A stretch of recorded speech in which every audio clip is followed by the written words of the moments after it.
Okay, let me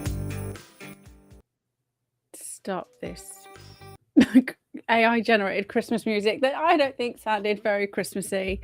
My apologies for being late. So hopefully once we get to what we're going to talk about, you will forgive me. I'm not going to be talking about forgiveness because it's Christmas. But I will be hopefully getting a bit of your forgiveness with regards to the delay once you kind of realize why. So just a little heads up, we're not going to be talking about the Epstein files. And you may be thinking, well, that's crazy because they've, supposedly are dropping all of those type things.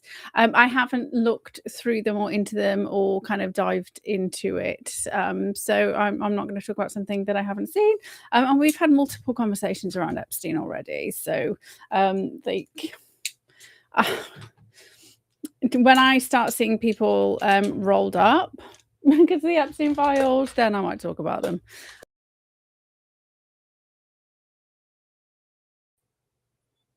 Well, that's interesting. So hopefully I'm back. Cut. That's what they do.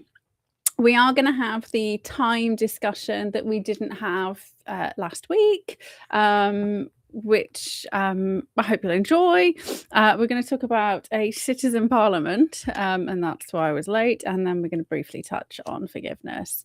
And maybe we'll have an early-ish night so that I can go and do some last-minute Christmas shopping.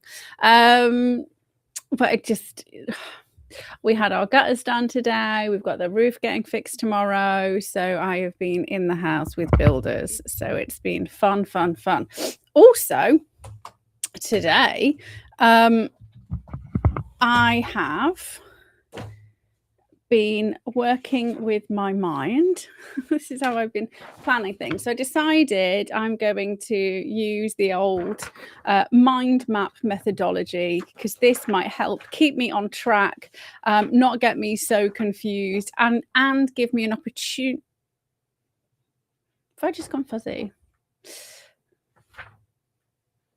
How did that happen? Is that because I put the paper up and then that was weird? Give me an opportunity to help you guys follow along without me having to jump around so much. So while I've jumped around having the conversations, digging into the research, and pulling on research that I did a while back, when you kind of mind map it, you put it in like one thread. So I'm going to be able to go down a thread and hopefully kind of bring you along with it. So I do have additional notes for other parts of what we're going to talk about. Okay, so we're going to be talking about time. We're going to do time first. Time stands still. But actually, what you're about to hopefully discover is that some of the crazy things we have kind of thrown around, I don't know what you call them, like hypotheticals, can actually be tracked through this historical ways of mapping our history, which is going to shed some light on some things. I'm being very cryptic. It's not intentional. I just don't want you guys. I want you to kind of.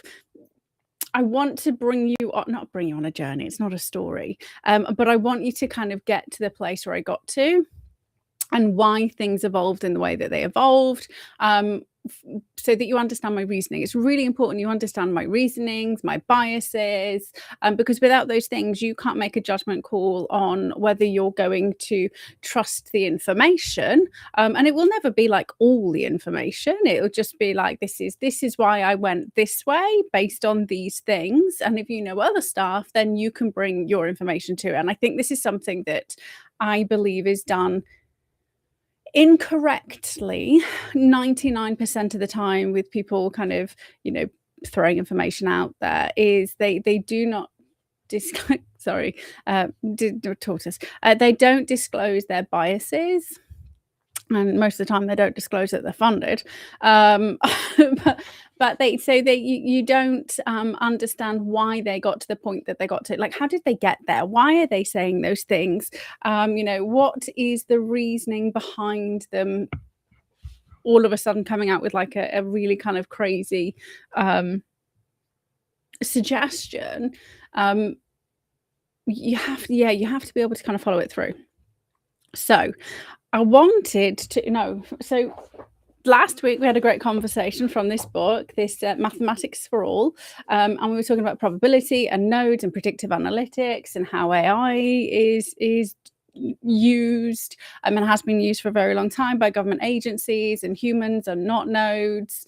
We are unpredictable, and as you kind of expand your predictions out to the population, it doesn't always pan out. So this is why we have to have the fail-safe, and you plan for failure, right? If you plan for failure, you'll find holes which will enable you to plug the gaps, but also be more successful. So and I really enjoyed that whole show. So if you want to kind of, I highly recommend go and watch all of them. But that show was quite useful if you're trying to unpack what's going on in the world. It gives you a methodology to kind of figure stuff out. So after I kind of rebuffed up on predictive analytics and probability, which is the foundation of predictive analytics is probability, I was just having a little flip through at the other things that were on there, and it was talking about time, and I was like, oh yeah, I remember time.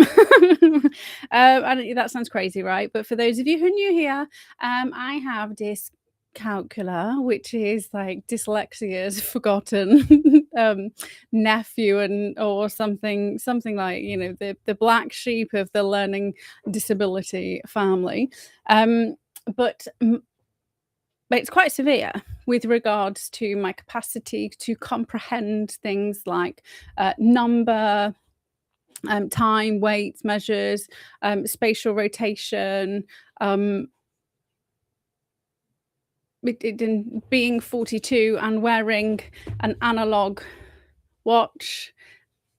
See, I actually do wear a real watch. I don't know what you see that. Wearing an analog watch, having clocks in the house, like all over the house, analog clocks, just so that, you can't see, but hopefully you believe me. I hope it doesn't matter if you do or not anyway.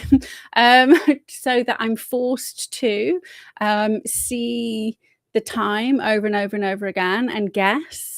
And I do make guesses. So like last night I was wrong. I kind of wronged timed. And then so I have my digital phone and Matt to correct me. But I'm perpetually attempting to infiltrate the portion of my brain with regards to time and number. So when I kind of like read the time bit, I was like, oh, this is kind of interesting. Let's do time bits. And then it started me on this path, particularly this image here, this one at the bottom. There we go. This ellipse, and just seeing that image, I was like, oh, wait a minute, that reminds me of the Earth's orbit around the sun, it being not circular, but also the diamond, right? So the diamond's really important. So the diamond means 9. Oh, nope. Oh, where did my page go? There we go. So the diamond means 9 in... there we go. Number symbology. So why the diamond? When it comes into like vortex mathematics and toroidal fields and energy, and the Earth's not even spherical. It's like a kind of weird eggy, like it's an ellipse as well, and obviously it's like tilted. It's not all of those things, right? So what kind of followed through then was the whole phrase "as above, so below, as within, so without," and that's what kind of went through my head when I was like, "Oh, that's weird. It kind of reminds me like," and then all these things started tumbling, and I was like, "Oh," and I was like, "Well, I'll just have a little read. Have a little read. So here we go. Oh, look, there we go. Ha! I mean, this literally has an image of the Earth orbiting the sun. So then he started talking about the difference between solar and sidereal time and the lengths of the year and the different calendars, and why we ended up where we ended up with Gregorian calendar, and kind of like started unpicking how we ended up being where we are. And then he said something really interesting, which is why I think I was like, I'm actually quite glad we're doing it today, because Merry Christmas to everybody, for what's coming up in a couple of days. So that's what kind of started me on the path to what we're going to talk about today. So I really don't plan these things in advance. I do try to link stuff in with psyops and stuff, but sometimes you're just like, oh, let's just do some fun educational stuff, and let's go down some crazy rabbit holes, because we want to shape the world that we are moving into. We might as well make sure that we are shaping it with good bits of information. Give me a sec. I'll just put that up there. It's gone really hot. Okay, so first up, Julian to Gregorian calendar. If you did not know, that changed, right? So in 1582, they decided to take 10 days off the calendar to correct it. So basically what happens is, if you're following the Julian system, it adds on. Yes, Carl, I will re-email you. My apologies. Sorry, we had a couple of family emergencies, and I just it went out of my head. So I do apologize, Carl. So I will. Let me do this. See, this is what has to happen. There we go. Won't be tonight, but it will be tomorrow.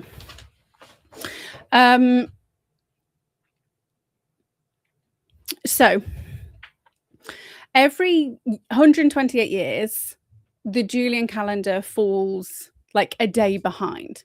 And so what happened is there was 10 days drift. And they were like, look, we can't keep doing this. Like, we can't keep like, as we continue, like all of a sudden our date here is going to be like miles and miles out, and we just can't do this. So they took 10 days away, and then tried to correct it. And so this is why the Orthodox Christians will celebrate Christmas Day on the 7th of January, because our December the 25th is their 7th. So it's just because it's continued. So in 2100, will actually be 14 days different. So it's every 128 years there's an extra year. So back in the 1500s, they removed 10 days, and there was like, people were like protesting, like, oh my god, I lost 10 days. They didn't lose 10 days, just the calendar changed, right? And you hear about this now, people going, oh, they manipulated time. They haven't manipulated time. Is the number of seconds in a day is not exact to 24 hours, right? It's a bit more.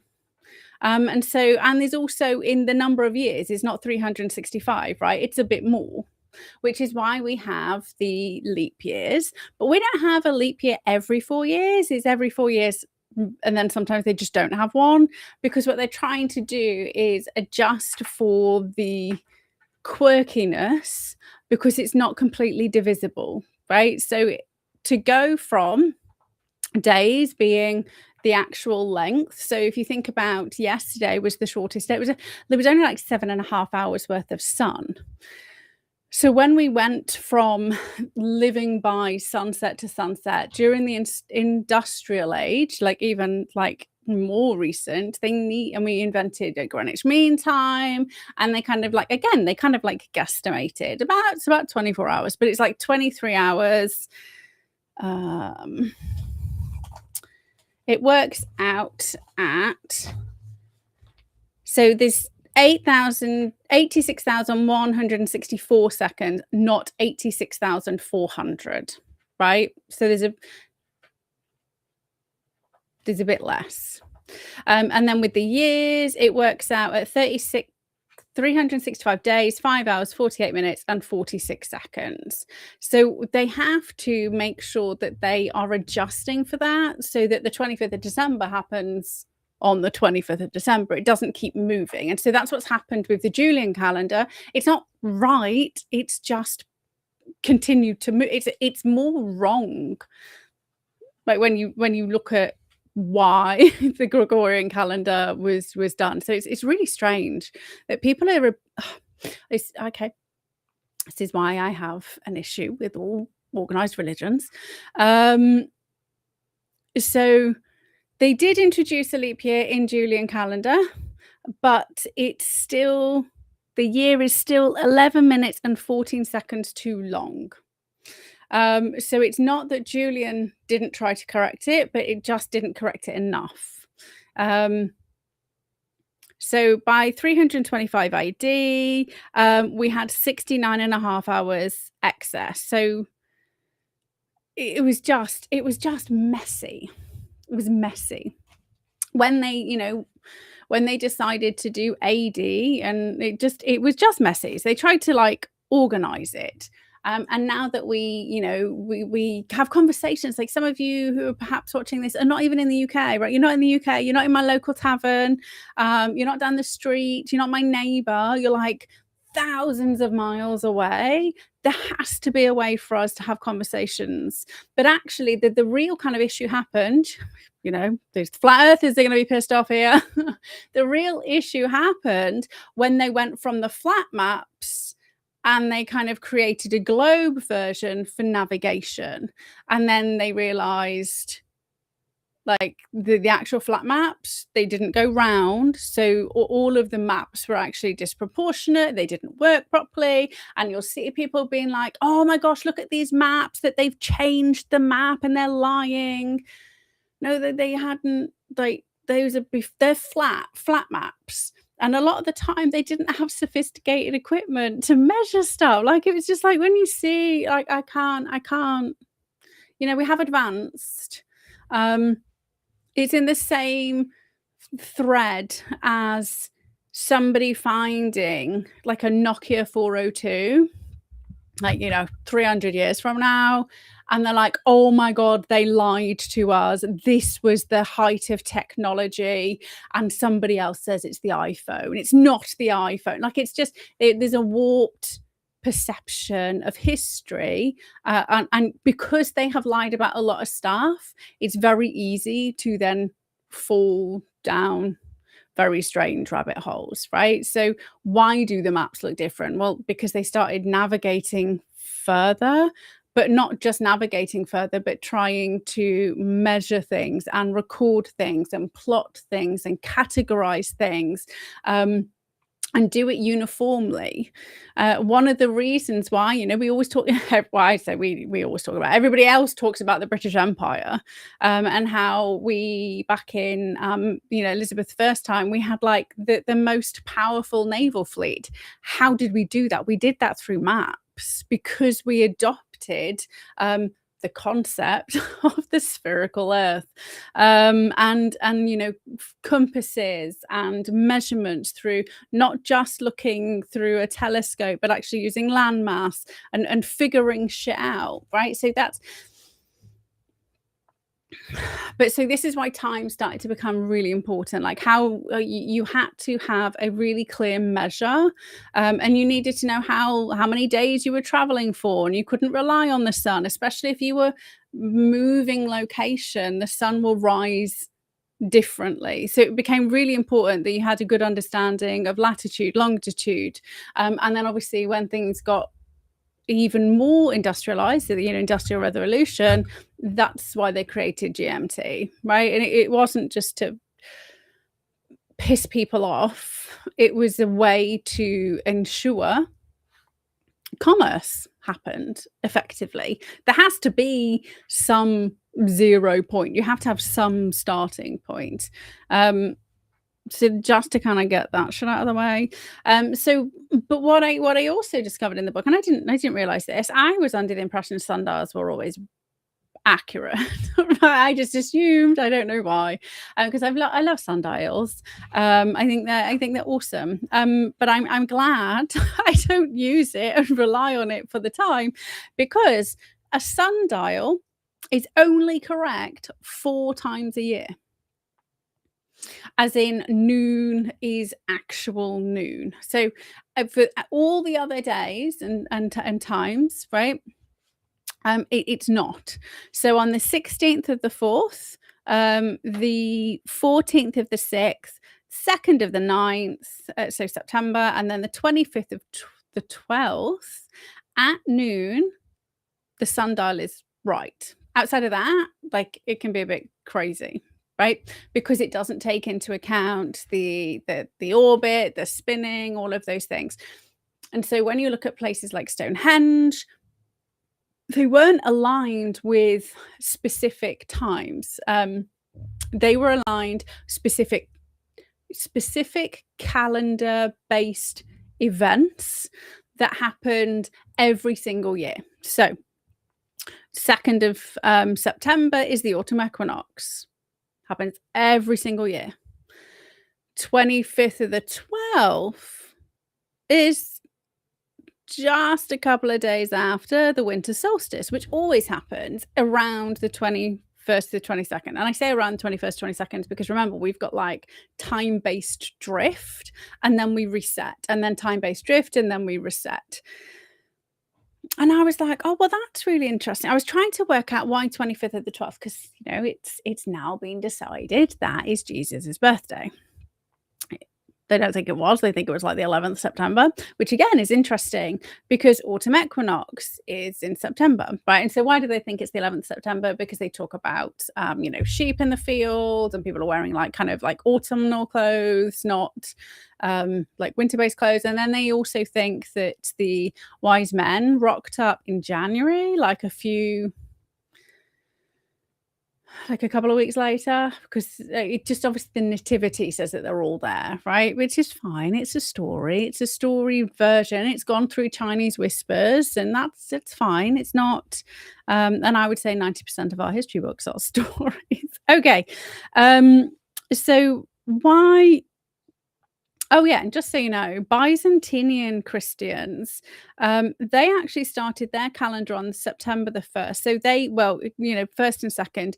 So they used the autumn equinox as the beginning of their calendar.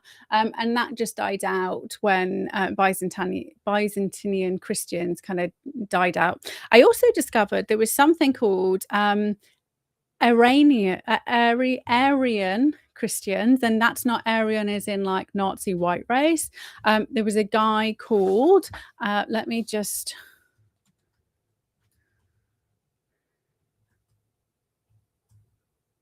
Iranianism.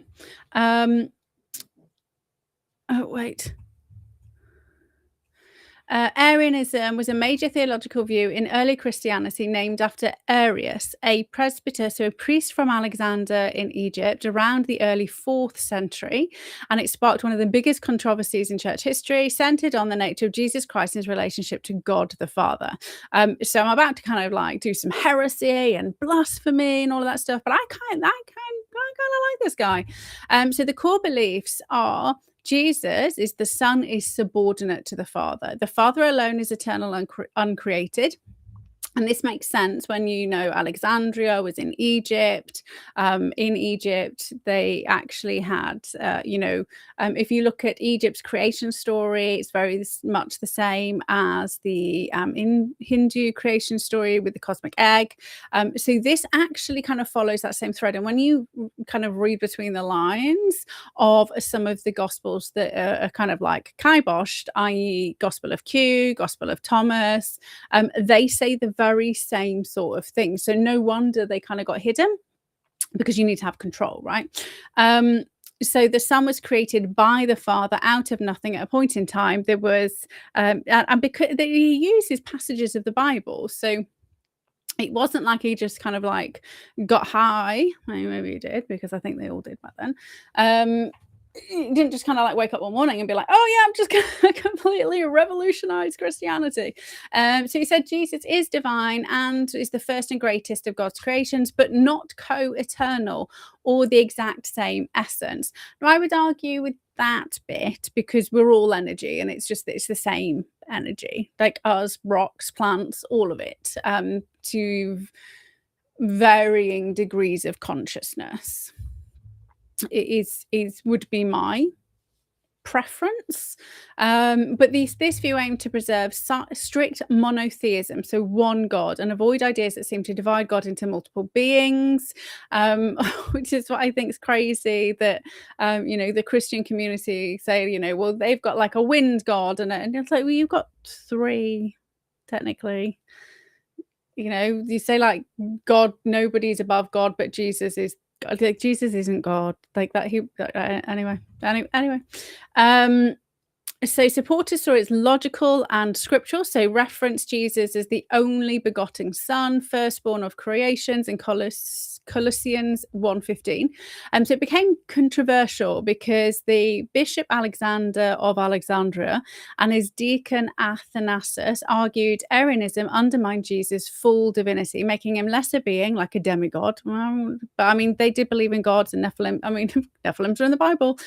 This threatened core Christian idea, salvation through Christ. So if Jesus isn't God, how can he save, right? And so this feeds into the Trinity, worship of Jesus as God. And so there were riots. And so this is when, the Council of Nicaea kind of came down 325 AD under Roman Emperor Constantine, who just went like, no, this is where we're going. We're deciding this is it. And then Byzantine Christianity disappeared as well. But if you put your faith and your money into an organization which is going to save you if you pay enough and you show up enough, like they're blackmailing you into absolution and absolving of your sins. Like, I don't agree with that. Like, I think you should be a good person for being a good person, and if you fuck up, you're human. Jesus isn't coming to save me. I have to save myself, right? And that's what he taught. He taught, be Christ-like. You are the one who should be doing these good things. You are the one who should be learning, educating, and sharing information. You shouldn't be waiting for somebody to save you. And if he was God, just gonna throw it out there, he wouldn't have been crucified. And obviously he was crucified to save the world, but that's just, it does not make any logical sense at all. And I know religion's kind of crazy, but just so you know, the Muslims say that he didn't get crucified, it was somebody else got crucified, and it's all fake. So anybody telling you, the Muslims, they love Jesus, they know, they do not, like, and they do not like Christians. Anyway. So why 25th? That's what I was trying to work out. Okay, so why did they settle on the 25th? What was going on? I always knew that they'd kind of like adopted local customs, right? So if you're trying to get somebody to convert, the best thing to do is integrate and then subjugate, right? We're just gonna like kind of adopt these things. And if you think about King James, the 1st of England, 6th of Scotland, he rewrote the Bible, and the rewrite removed all of the kind of like magic-based stuff, the manifestation-based stuff. And we've been through this. The reason why that happened is because he was on a boat going over the seas to meet his potential wife. And the story goes that there was a witches' coven who got together and then put a storm on the high seas, and he almost drowned. And that's why he then created the Witchfinder General and wrote all this stuff about demons and witches, and went on like a mass execution, and started all the witch hunting, right? And in order to still have the populace comply, you best make sure all the witchery is out of the book that you're making people go and see and read, because by this point it had been translated into English. So pre 1100, I think it was like 1040s or 50s, 1050, the Oxford scholar wrote it in English. Do you remember me telling you that the Pope, like 50 years after he died, dug up his bones and then like damned him to hell? Because when you have access to information stops them being powerful, right? If you've got somebody at the pulpit going, oh, XYZ, and then you read it yourself and you be like, man, that's kind of not what he says. It's not what he says there. I don't agree with you. They lose power, they lose control. So obviously when he rewrote it in 1611, he took all the magic-based, manifestation-based stuff out. And then when it was rewritten again, or loads of stuff was removed again towards the end of the 1800s, because now we had the birth of scientism. You needed to separate religion and science, bearing in mind, thought leaders such as Isaac Newton and all of the huge industrialists. They were all like big proper Christians, and the rooting of Christianity is the thing that enabled them to come up with their theories, and all of the original kind of like, if you read, I've read Newton's experiments. You can get them from archive.org. Like, it's not, I haven't read like third-hand stuff. I go and try and find the original stuff, and actually I do recommend, it's in French, but you can kind of like do translate, so it's a bit funny. But you can literally see like an experiment, and then he goes back and he tries another 3 experiments. You can see things evolve, and how they ended up where they ended up. But actually, he was rooted in Christianity, trying to understand the universe and connect with big G, right? That's what kind of drives them. Like, how did we get this? Why did we get this? Why are we here? What's the meaning of life? And that's what kind of drove all of this. We call it the Enlightenment, but we literally removed spirituality from anything, because if you can connect to the divine being, the collective consciousness, if you can jump on the conscious superhighway and have all of your information, like answers, or the answers to all of your questions, then you're not going to use like AI God. You're not going to rely on like Googlepedia or mainstream media or anything which can be shaped. You're not going to go to the church. You're not going to rely on schools and those institutions. If you can do some transcendental meditation, and then have a bilateral effective communication between both hemispheres, anytime you have a question, you can just meditate for a few minutes and get your answer, and then you can work backwards from there, right? But then you become uncontrollable. So we can't have that. And I know we went off on a tangent, but this is what happens. So there we go.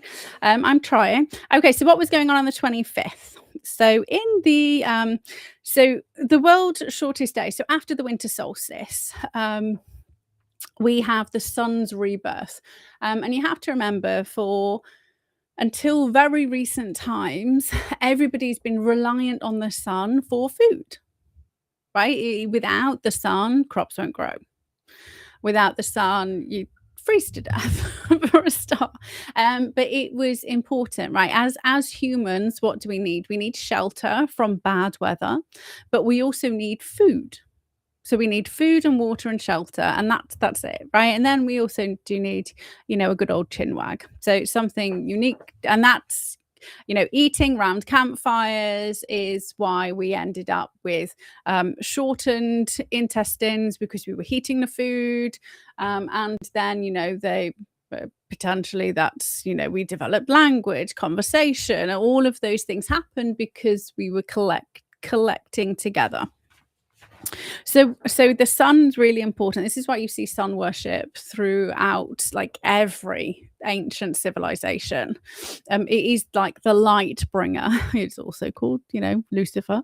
So sun's rebirth. So what was going on in UK spaces was Yule, which is why I was like, oh, that's why we have the Yule log. And I knew that. I think I knew that. I did never heard of Alban Arthurian before. But both of those are the same kind of thing. It's just, it depends on where you were. But this is where evergreen decorations come from. Bonfires, holly and ivy and mistletoe was seen as a fertility thing, which is why you have it up and you kiss under the mistletoe. All of that dates like pagan, right? That's what it was. It was a celebration of the opportunity to bring new life, to bring food back to the table. Like we're about to go through the rebirth phase, celebrating returning light. Now that the shortest day is gone, it's going to get lighter. The sun is coming back. And it was Pope Gregory the First in the 6th century who advised adopting those rituals into Christian celebrations around the 25th, so that we don't have people kind of saying they're Christians and then going home and celebrating their own stuff, right? So if we say, oh, well, this is a Christian tradition, I mean, it will have taken a few generations for that to get disappeared. And we have to remember, right, that actually as we uncover stuff and we find stuff and you see old books, and so lots of this stuff can be tracked back. So it didn't really go. And when you so they can track stuff back long time. So what else was going on? So under Constantine, who we just spoke about then, so 336 AD, that he'd also, so a couple of hundred years before they adopted Yule and Alban Arthurian, round the Council of Nicaea, that's when they absorbed the Roman pagan stuff. So because obviously that's where Jesus was first, in Rome. But Rome wasn't just Italy, right, as it is today. You have to remember that we're talking about 2025 years ago, where the geopolitical landscape was completely different. Like the Middle East was Christian, Africa, Christian. By then was, for anybody kind of saying like, the Christians interloped, like Muhammad came like 600 years after. I just can't even. Anyway, so what was going on in Rome, under the Roman rule, I should say. So that's when we had Saturnalia, which from the 17th to the 23rd, so that same kind of window of time, they had gift giving and revelry. So why do we give gifts? We give gifts because of Saturnalia. I think they used to have like orgies, and that's where they used to like cut dicks off and kind of like give themselves to the sun and all of that shit. So thankfully that kind of, I would say, died out. But so that's where the gift giving came from. And so Saturn, Satan, Lightbringer, Lucifer, and all the old stuff, actually, that's the thread. And then all of a sudden, Jesus is the light of the world, right? Do you see how they did that? Do I think Jesus was Satan? No. But do I think that they just liked the story and went, oh, yeah, well, we'll take that. Well, we'll kind of just tweak that. And then you wait enough time and people forget what's happened before. So the 25th is the birthday of the unconquered sun. So it's a specific day. Again, so over in the British Isles, we had Yule and Albion Arthurian, and over in the Roman Empire, they had the birthday of the unconquered sun. So it's really fitting that they then took the 25th to be Jesus's birthday, Jesus being an unconquered son, because he's if you kind of like throw it in with the Trinity, and he sacrificed himself, like he wasn't murdered, but then he didn't, he rose again, right? So we literally have like the creation story in his birth, death, all of those things.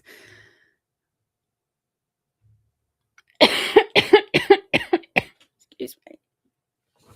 So that's why the 25th. And I was like, okay, that's interesting. And then I was like, okay, but why the sun? Why is everybody obsessed with the sun? And yes, it's food, right? So we're still going to be talking about time. So now we're going to kind of like bring it up to speed. So we have to remember that our circadian rhythm, which rolls around on the 24-hour clock, and we're going to say like 24-ish.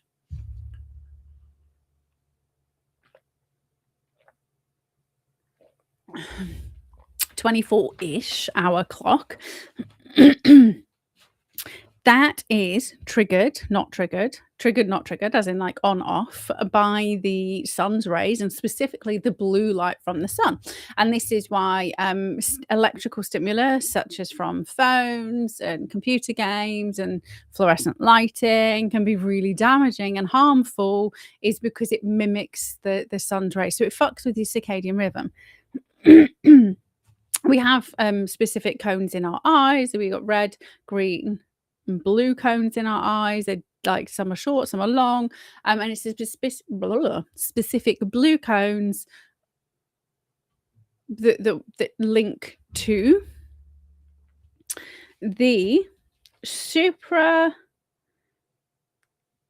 suprachiasmatic nucleus, SCN. Which is in our brain, which is like the master clock, right? And this is what resets the circadian rhythm every single day. So every single day at sunrise, wherever you are in the world, is your brain hits a reset. So every single day you reset. I think that's pretty cool. And your brain just does it, right? So if you are and if you are living in a concrete box and you're outside, like all of those things, it can be very damaging to your health. So that's kind of why the sun's important to us personally. But also, I've mentioned before, we have specific time cells in our brain, right? So we have cells in our brain that are called time cells, and it's their job to timestamp events and experiences as they happen, so that when we recall them, we can recall them in a linear kind of fashion. So throughout my day today, I've made some Russian potato bread, which I highly recommend. It's really tasty. It doesn't taste like mashed potato, which I was a little bit disappointed by, but not. But so Russian potato bread. We had the builders around doing the gutters, and they had tea, and I gave them mince pies, homemade, of course. Now, what I just told you then wasn't in the order that it happened, but if I needed to, I would be able to focus and give a play-by-play of my day pretty much the way that it happened. Sometimes I'd be like, oh, actually, and then I did this first, but I would know in which order things happened. And this is really important when it comes to, recognizing roots, or obviously just for memory. It's quite useful for memory, but it's specifically useful for pattern recognition, for what else have we got on my list? Decision making, sequencing of events, learning from experience, all of those things, right? So these time cells are found in the hippocampus, which is the oh, I've got an image for you, which is the portion of the brain that's responsible for memory. Oh, oh, there we go. It's this one. Oh, do you know what? I did have an image of the supranucleus thingy-majobby. Okay, so this blue one here is the hippocampus. Can you see that okay? Oh, it's teeny tiny. I do apologize. Maybe I'll make it. I don't know how to zoom in.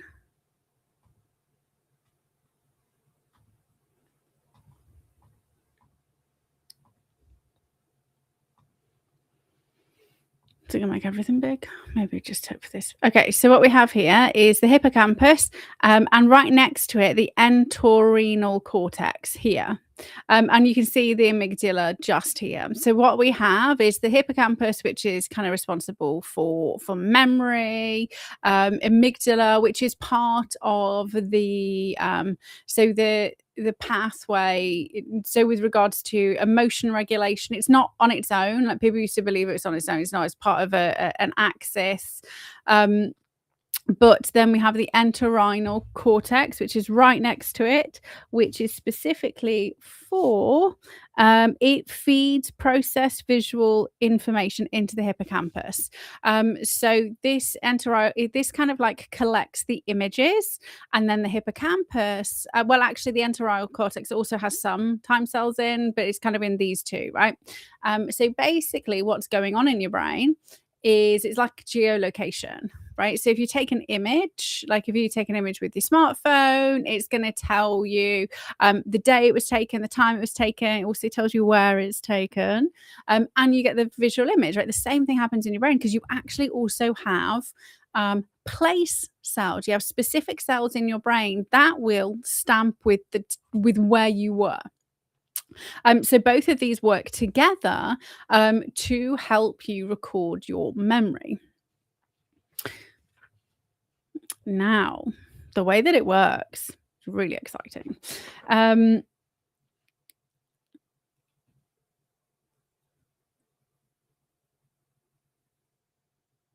we don't need to talk about ramping cells. So these time and place cells. So the place is the where you were, the time is when it happened, and then we have the image is the what happened. So you got what, when, and where, all kind of going on in the exact same place, and because it's right by the amygdala, if it is an emotionally charged event, it's going to have more power. It's going to have more strength attached to that visual memory. Right. And so it might not just be visual. This is when you link into things like, sounds will set off PTSD, smells will set off PTSD. It's all being collected and combobulated together so that you have a running, like Truman Show style collection of your entire experience. Doesn't mean you can always like recall it all like straight away, or maybe some of it you just your brain decides isn't important and it will kind of like chuck it away, downgrade it. But if you needed to, you could go under hypnosis and then you can recall things, right? This is why they use it. If you have like a witness who can only remember maybe like a teeny tiny partial bit of a license plate, you get them under hypnosis and they will be able to tell you make, model, car, full license plate, like all of those things, because your brain takes like shuttered snapshots. I think it's probably the best way to kind of explain it. Because it's not exactly, it's like video, right, rather than like blips. Now, so the place cells are kind of like human GPS, not in the case of longitude and latitude. It's not that kind of bird related, knowing where you are geospatially with regards to the entire Earth, but just with regards to your own experiences. So I know I'm in my office. So I have an experience. I know this place. All the things that are being recorded in my mind right now will be able to say, well, it's at the moment it's 1957, right? Because I've seen seen the time. And actually, people without my deficit, which we'll talk about in a second. Again, sorry guys, I think it's really important. This is why autism is studied so much, because it's so atypical. I don't have autism, but this is seeing and hearing from somebody who has a deficit in an area can help you understand things. I think that it helps understand a bit more. Anyway, so not with, but so it will be time stamped, and some people, my dad included, he could tell you exactly what the time was without ever looking at a clock or a watch. He knows, like his time cells are like on fire. Yeah, he knows. He always knows what the time was, and really interestingly, every time he put a watch on, like, it would stop. So his magnetic resonance, it just used to break watches. So he never used to wear a watch, but he always knew exactly what time it was. Yeah, this is like, as kids, so we didn't have mobile phones, right? And he was maybe a minute or so out, if that. Most of the time, it was pretty bob on, which is pretty fucking impressive when mine doesn't work at all, right? What's really interesting is both of these time and place cells have something called theta phase precision. So what that means is they fire in a timed and predictive theta pattern. So specific theta brainwaves activating inside your hippocampus and I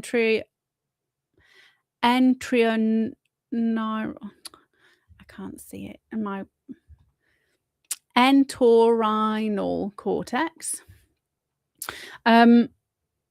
follow the theta wave, which is 4 to 8 hertz, right? So also remember Schumann resonance. The main Schumann resonance, because there's multiples, is 7.83 hertz.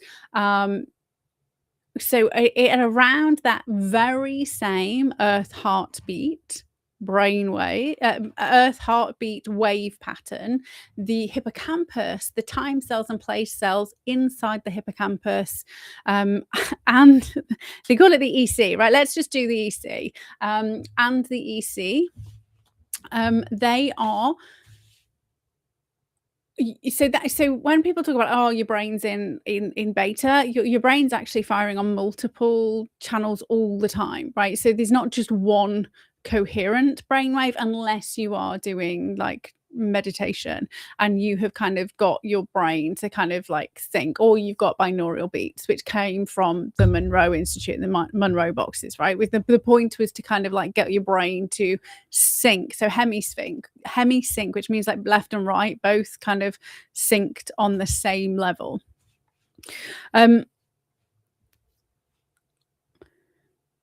So it's kind of like those time and place cells are working together with the EC to time stamp and place stamp your life on a theta wave, right? And every experience, so every kind of memory fits on a single wave. So you have like multiple experiences. And it's really interesting with the fact that it actually runs backwards. So it runs in reverse. So what do I mean by that? So the end of the wave is actually the beginning of the experience. And it kind of fills it in. Let me walk you through it more. Here we go.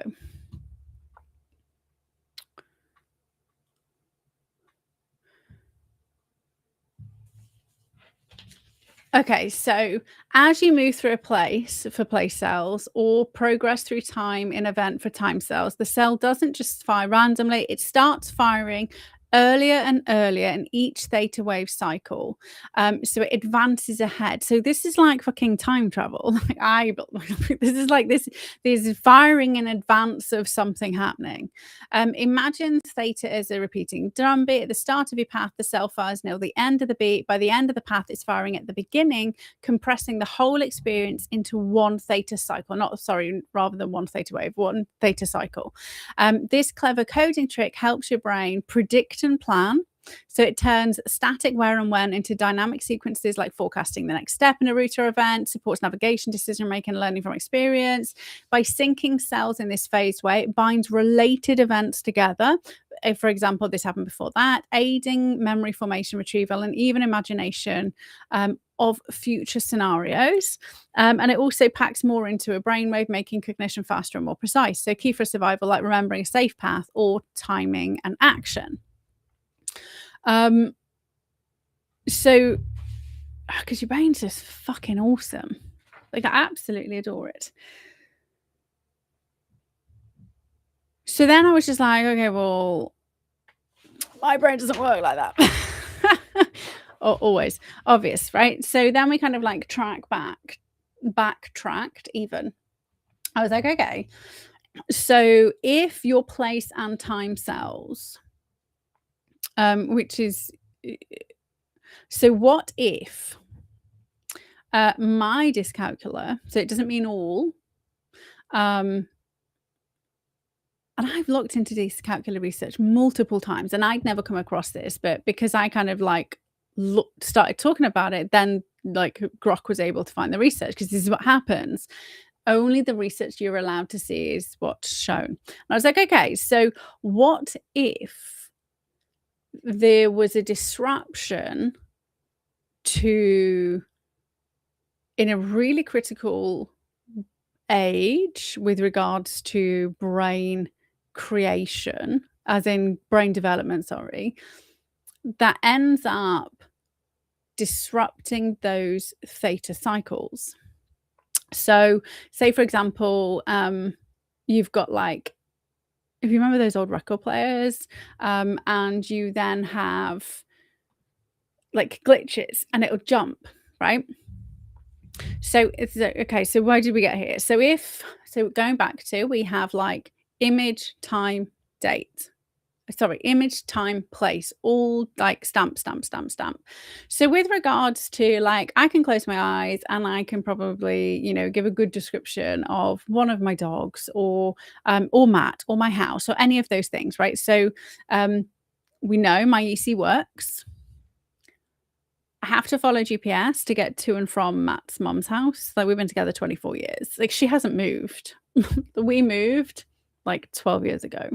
But even before then, like, so I had to follow the bus route because I kind of recognized things on the bus route, i.e. like a church. If I saw a church, I turn, well, I'd have to left and right because I can't do my left and right still. Like, and it's not because I don't practice, it doesn't stick, right? I have a sticking issue. It's not that my brain can't do the things, it doesn't stick, which is why it must be a memory, it must be an encoding complication, because once something is encoded, it can be retrieved. So it's not a decoding, it's not a retrieval issue. So I was trying to figure out, okay, so why would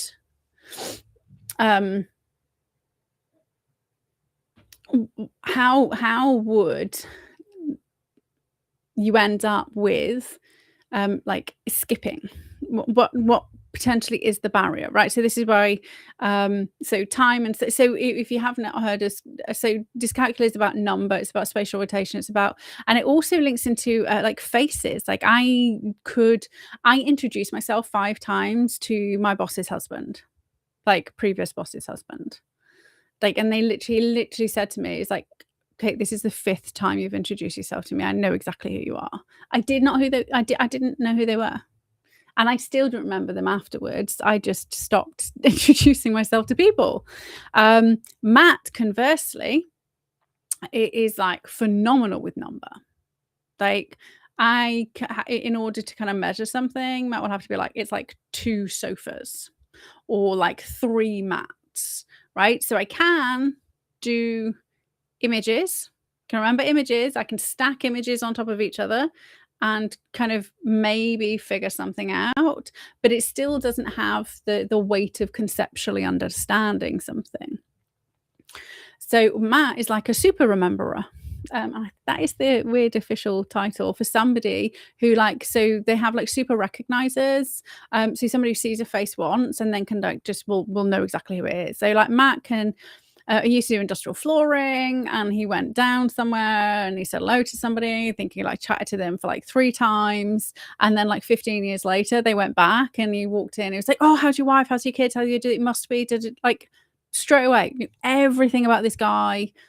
No forgetting. He will go once from A to B and he would be able to do the exact same thing again without ever looking at a map, without ever having to, like, 24 years I still can't get to. I mean, maybe I don't want to go. Maybe that's it, right? Is I just don't want to go. I'm blocking my own. No, I can't. I still can't get. I like going to my mom's. I can't get to my mom's either. And I do go to the food. I go food shopping. It's only like 1.5 miles, 2 miles away. And I got lost on the way home the other day because I couldn't remember how I was supposed to. Couldn't remember which turning I needed to take off the roundabout. Right. This is not because I was busy or stressed or. So if you are busy and stressed, then your brain will start doing these things. Whether I'm feeling, it's worse when I'm stressed, but it's just, even when I'm happy, it's like still just like a giant sieve. So for those of you who've been kind of in my little circle for a while, you'll know that about 18 months ago, so there's a guy called Gray who is an ex NOC, CIA NOC. So that's somebody who goes like deep undercover. Like if they get caught doing what they're doing, they just pretend they don't exist. Right? That's it. It's game over. And they don't usually come out and talk because they usually like they do lots of naughty stuff. And when he first started talking, he had like full mask on. But actually, what he was talking about was the GATE program. So gifted and talented. And I found the information fascinating because it kind of, I really liked the way that he always came with information receipts. And I say receipts, like he would show, like, you can go read this book, you can get this book, you can get this information, this is from here. And lots of the things that he was talking about were things that I had looked into. And I was like, oh, but I just didn't know. I didn't know the secret cabal reason why they were kind of doing this thing, because that's not what they stick on in the books, right? But before then, I'd already had clients who'd gone through MK Ultra style stuff. So I've been really investigating how they've been manipulating brain waves in order to get people. So remember, the goal of all of the MK Ultra stuff, all of the sick, twisted experiments, whether it was to do with abuse, whether it was to do with chemical weapons, whether it was to do with, it was about creating the most elite super soldier. Right, that's where it all kind of came from. All the psi stuff, it was all about super soldiers. And so having worked with people who'd kind of been through those programs, I knew the key was, if you can fracture just a portion of somebody's mind, or how do you do that? Well, you must have that portion vibrating on a different frequency. So it's out of sync, right? Because it's not able to be, it's not like they then they kind of created chips, then they create biological versions. So they do it in multiple different ways. And we only saw a teeny tiny percentage of the information that came out from MK Ultra because they kind of got rid of it all, right? Got rid of most of it, sorry. And then the code word, which is interesting when you look into words have power, have frequency. And Epstein supposedly was a programmer, which doesn't surprise me. So how many people went to his island because he'd programmed them and he was their handler? That's a thread. But we're not gonna go down Epstein at the moment. So when you're doing transcendental meditation, you have a secret mantra that's given to you, right? This is why you have to do your first 4 sessions. You have to go, they will have a conversation with you and they will give you your secret mantra. And when you are, sat, you will be saying that Sanskrit-based mantra in your mind. Why Sanskrit is the way that you produce the vowels and the words, and it sets off a specific frequency, and that triggers your brain into synchronized brainwave function. And then over time, you don't necessarily need the mantra anymore because you've trained your brain to do it. So you create the wiring that you don't have to go through the rigmarole of sitting and closing and all of that stuff. Is you're able to kind of access it, not access it. And so that's where the kind of Monroe boxes came from, and binaural beats. It was to bypass the process of like decades worth of training and just force your brain into the state required. Both of those things, well, I mean, transcendental meditation wasn't used to create super soldiers. However, the psi skills, i.e. remote viewing and telepathy and outer body experiences and all of those things were made easier for anybody who'd done kind of transcendental meditation. Actually, if you read the book Supernormal or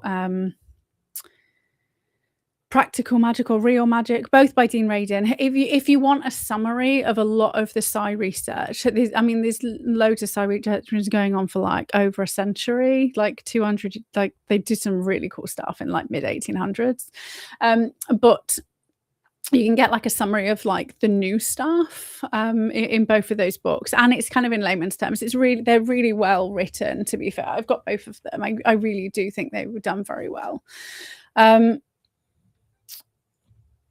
So with the Monroe boxes, so when I was at track, so I was born in 1983.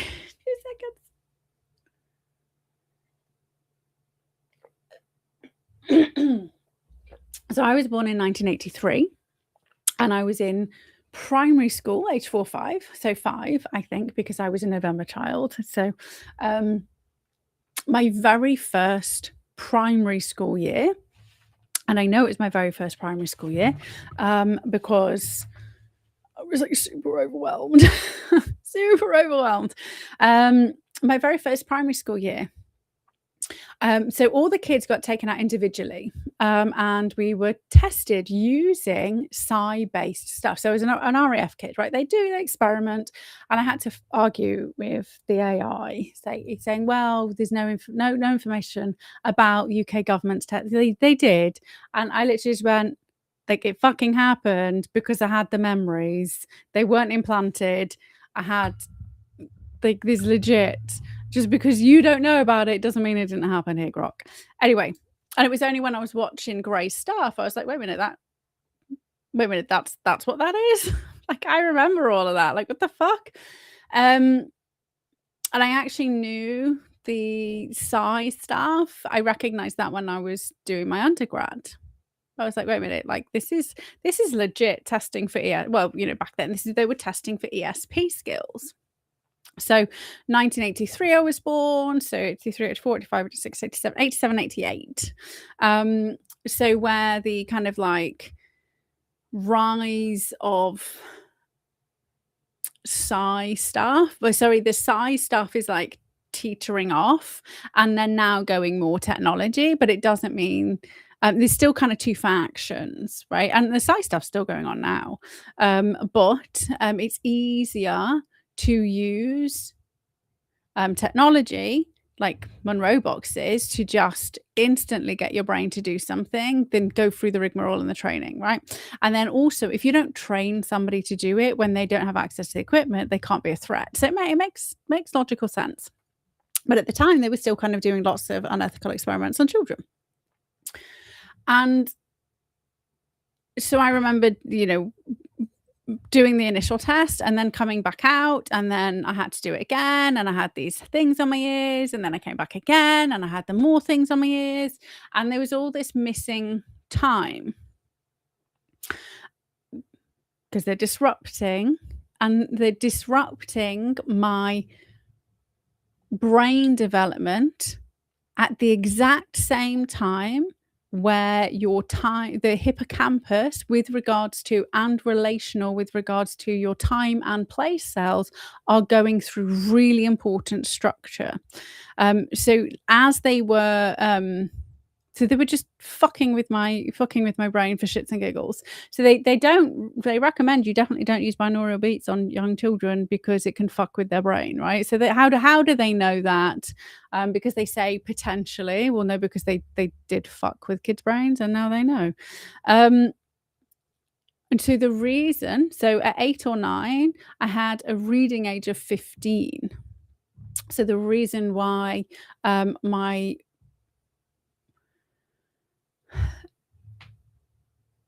reading and writing skills weren't completely, I mean, they're a bit, I struggle with grammar, but that sentence structure. So anything that's kind of like linear. Yeah. But also I was a RAF kid, right? So I would go and I would start a class halfway through the year and they've already done the stuff that I haven't learned. So sometimes I would just miss something. So I never learned all the times tables. But I don't think it really mattered because I still can't really do them anyway. Even the ones that I did, I mean, tens, do the tens.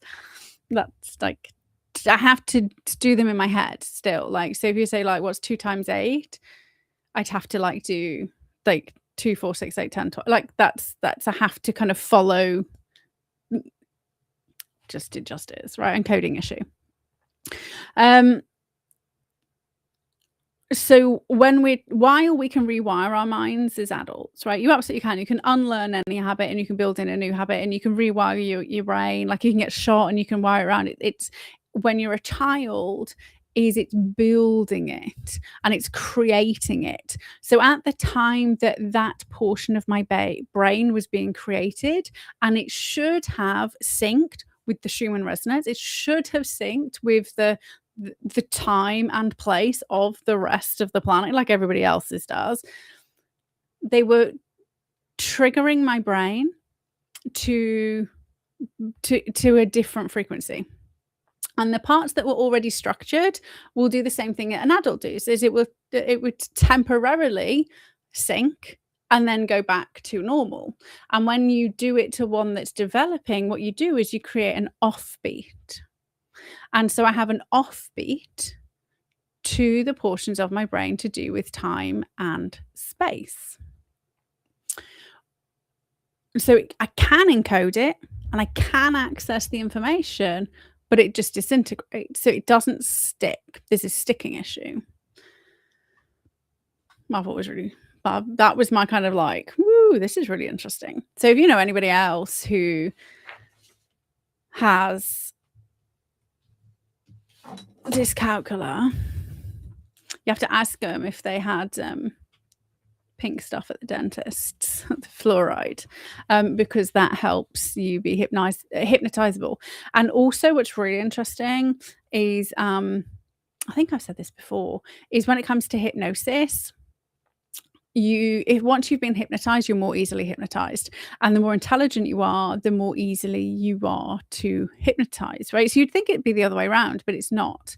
And it will be to do with the fact that your brain is more the better you are at something, the more your hemispheres are syncing together. So there's no such thing as like your left brain or right brained.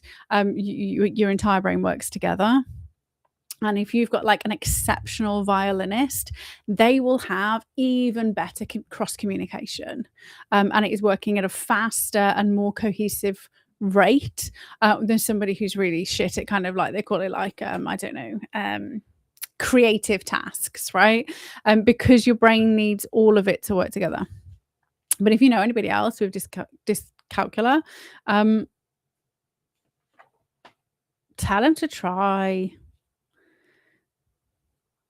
repatterning their noggin.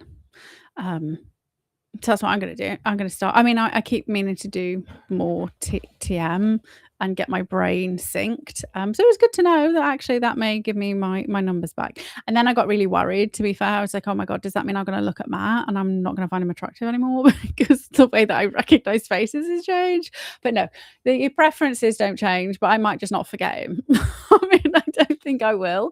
But it should help. So if you have got a sieve-like memory, maybe you've had an accident, maybe you've been through the menopause, like women who go through the menopause or women who are pregnant.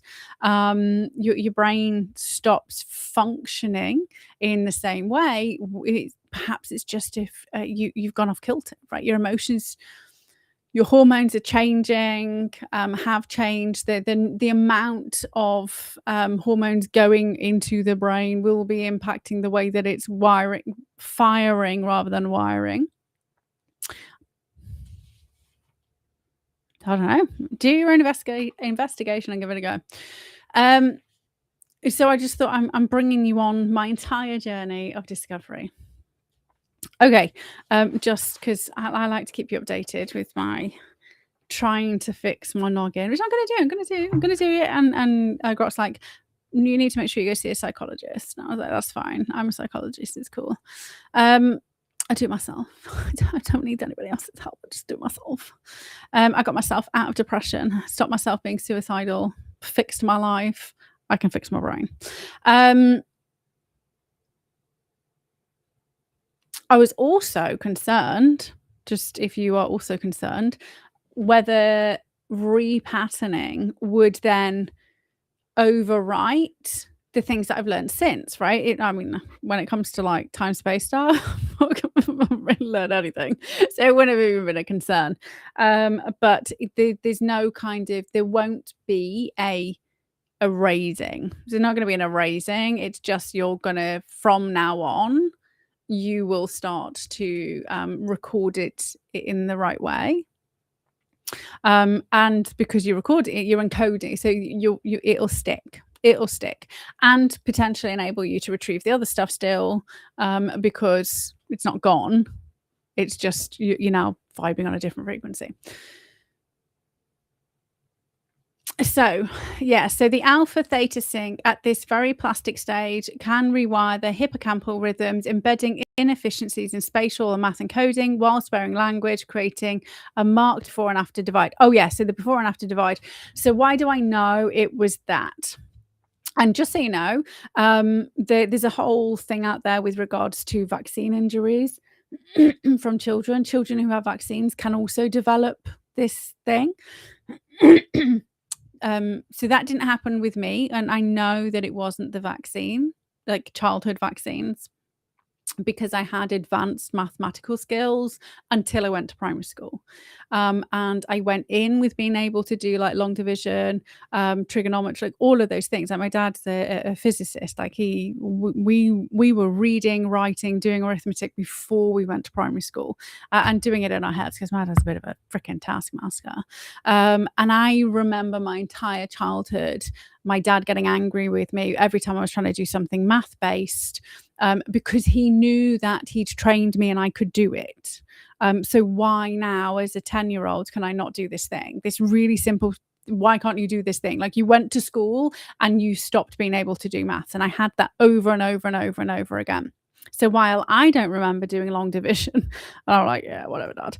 I don't remember doing it. My big sister, my brother, and my little sister, they were all doing it. So like it was the same kind of like childhood training we had. We used to have like a games room that we'd be taught school, like we did. My mom and dad schooled us before school. And then when I got to school, the only way I can add stuff up is like I had the count, like I remember the counters, and we went from one school to the other school, and I got my counters out, and I got laughed at by everybody in the class because nobody used them anymore. Like we don't use those anymore, and I'm just like, yeah, well, I can't fucking do it. And I still count on my fingers, right? So you kind of do that like under the table. I have to do this. So long also something else, if you do know some of dyscalculus, something else that can be really helpful is using an abacus. Because then because you know we've got those 3 bits of brain together. Um, well, sorry, 2 bits of brain, but 3 image, space, time together. That's your 3D portion of your brain there, isn't it? Because you're seeing the images and you can do image representation of things. So that can be really helpful in the meantime if you need to do math stuff, or you just get like a giant ass fucking calculator. That's what I tend to use. If you run out of fingers. But yes, so TM, transcendental meditation, will put your brain back in sync, which is cool. And you can get it like electrocuted and all of that shit. But I want the act. I said there's a lot more benefits to TM, and I don't just mean like you can then like remote view and do all of that stuff, but actually being able to access the information you need to access like consistently.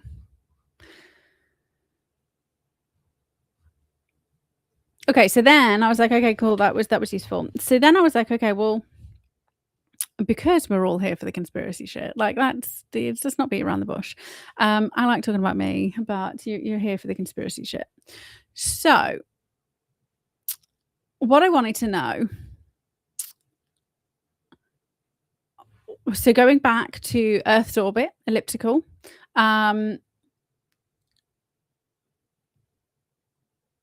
so we've got the 23 hours, 56 minutes and 4 seconds to a day, not 24. So we end up with like the added days that we need to kind of adjust for and all of those things. So I was like, okay, so let's kind of keep with the whole as above, so below, as within, so without, right? Okay, well, if this is the case, what we should then see is reflections across other time-based patterns.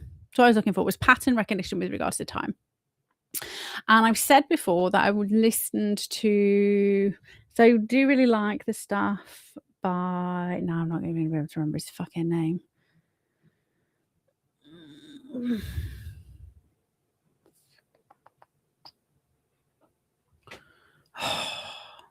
Ex-CIA remote viewer, Ingo Swann. There we go.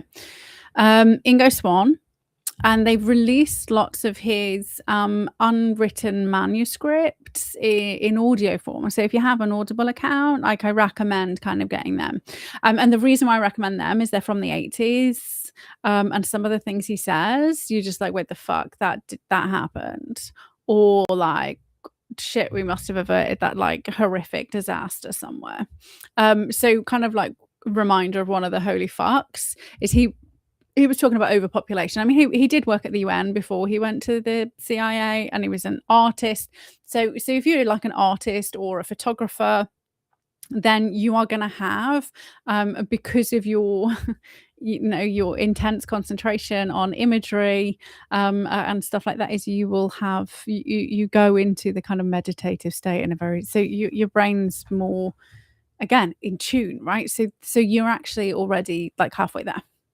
And the very best remote viewer the CIA ever had was a photographer. It was a female photographer who went there as the control. So they were basically like, we just need like random people to rock up to see whether this is a trait that is inherent, can be learned. And literally she turned up and she was just like the best one they've ever had. And they've never released her name. But she was like pretty fucking accurate.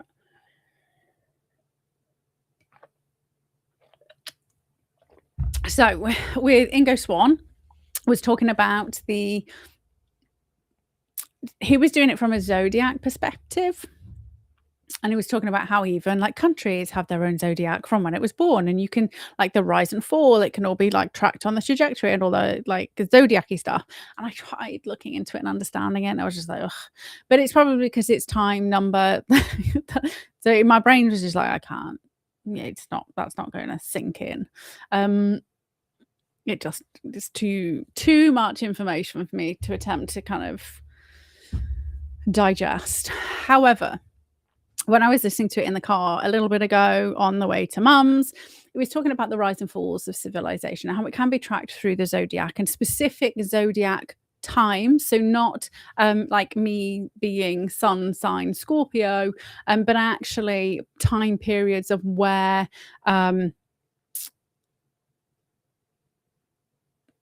it was specific zodiac time periods, right? With regards to the earth. And there's a very clear rise and fall across, when and right about now.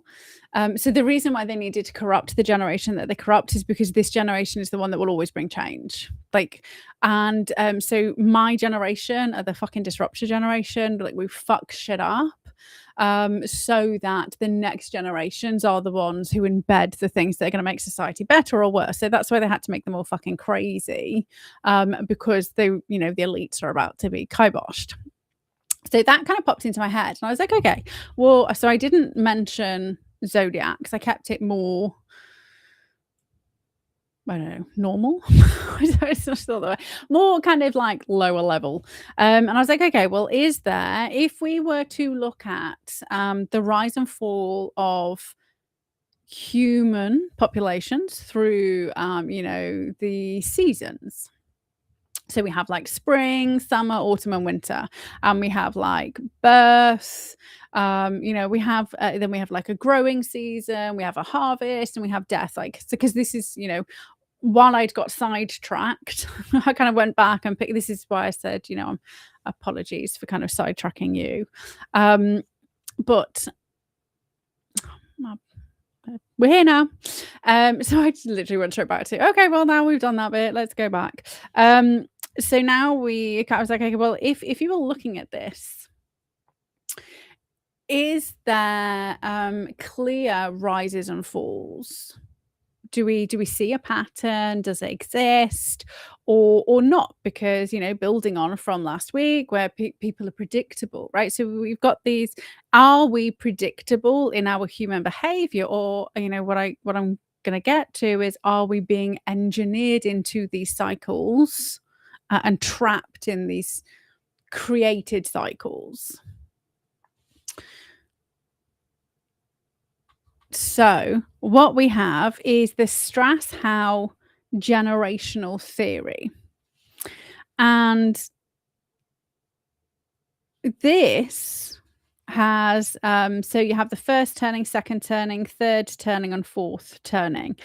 So we have spring, summer, autumn, winter, but it also ends up being like the building phase, the awakening, the unraveling, and then the crisis. I was like, okay, well, if we have these 4 phases, like, where are we now? Where would you say we are? Okay, I'm going to read it off this because my writing is not that easy to read there. Okay, so human history has long been conceptualized through cyclical metaphors, drawing parallels to natural rhythms like the earth seasons to explain societal growth, peak, decline, and renewal. So one prominent framework aligning with my template of kind of spring, summer, blah, blah, blah, blah, is the Strauss-Howe generational theory, which posits that history unfolds in repeating 80 to 100-year cycles. And this is what somebody was saying the other day, and I was like, but that's just not true. Like, if you look through history, that's not true. Like, it just isn't. But it's kind of surfaced again, and people are all talking about, well, we're in this period, and that's where I was kind of going. It's just, I need to be able to counter this factually, because that's like, and how do I know it's not true? Is because I remember history. I took like GCSE history. God, give me the historian. No, but actually, like, I remember, I fucking loved history. But just through the learning of shit, knowing that sometimes there was hundreds of years that passed and not very much happened. So the 80 to 100 years thing is what's bandied around all the time. Right? Because of the Great Reset. They're saying we reset every 80 to 100 years. And they go, oh, we lost oh, that's why.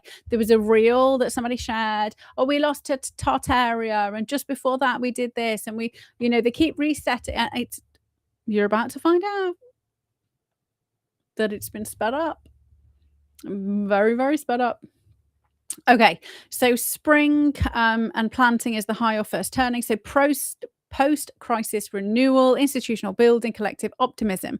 So if you think about post-World War II boom, 1940s to 60s, where societies plant new structures after devastation. Summer growth, awakening, or the second turning, cultural flourishing, individualism, spiritual ideological expansion. So the 60s and the 80s, this is when we had like flower power, LSD, all of that shit going on, MK Ultra. Counterculture, social movements, amplifying growth from the seeds that were planted, right? So they planted the seeds, 1940s, 1960s, and then they kind of grow them. Autumn harvest, unraveling, third turning, peak individualism, institutional decay, reaping of prior gains amid fragmentation. So 1980s to 2000s, era of deregulation. And in the UK, we had, this is the Thatcher era, where she kind of like just like ripped legislation to pieces, economic bubbles, cultural polarization, where societies harvest but begin to exhaust resources. And then winter, death, crisis, fourth turning. So systematic upheaval, conflict, and breakdown of the old order. This is where we are now, culminating in the death of outdated systems, but paving for rebirth. Historical parallels like the Great Depression, 29 to 45, or the American Revolution. So we're firmly in the death phase, triggered around 2008, but actually it was triggered 2001, funnily enough, through 9/11, funnily enough. And then we have 2008, which kind of followed, which was the financial meltdown. And then at the moment, we've got Ukraine war, Middle East, climate crisis, pandemics, all of that shit. So this phase is characterized by secular upheaval, where old civic orders collapse, much like winter's dormancy kills off the old growth and fertilizes the new. So we're not quite at the rebirth yet, but theory suggests this turning could culminate around 2030. What a weird fucking year. Don't we have the UN Agenda 2030? Like the Sustainable Development Goals that were all kind of kicked into play from 2015 that everyone around the world signed up to. So this is it. We are watching a organized crash so that we move into the sustainable. Like this is. And I was just like, "Are you fucking kidding me?" 2030. Again, we got digital ID must be in by 2029. We've got fucking UK local elections. You're not having those until 2029. All this weird shit's happening and aligning. Just so happens, fucking weird, right? So, because we're in ellipse, remember it's an ellipse, it's not a sphere. The ellipse's elongated ends, aphelion and perihelion, would potentially be the transitional extremes. So spring at one end and autumn harvest and entropy at the other, with summer and winter both along the curved sides. So you've got like a long death, which is why it feels like we've been dying. The civilization's been dying for a long fucking time, as it has, and then it'll crash fast, right?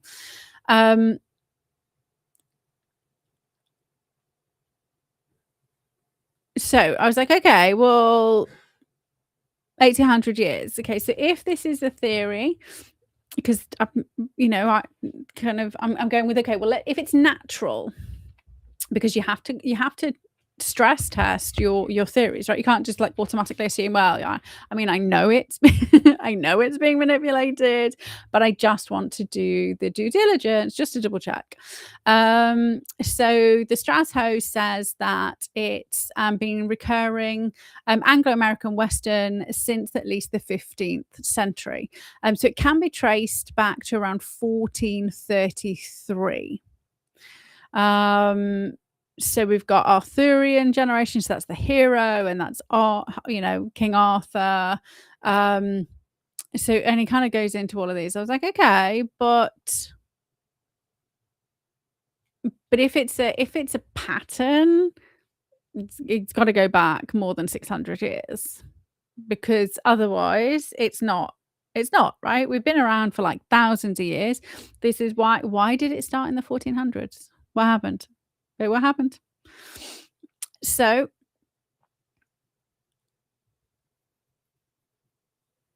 And obviously it won't be reflected in, like, Middle Eastern countries as we know them today because they haven't had any growth. Like, Islam is the law and that's it. Like, there is no opportunities for deviation. And when they did deviate, they got fucking pulled back in line. So look at what happened in Iran. Like, in the '60s, they were, like, normal people. Um, and I was like, "Okay, um, but you're an AI. You've got access to information." And I was like, "Okay, so let's just, go back 3,600 years, and you tell me what you can find."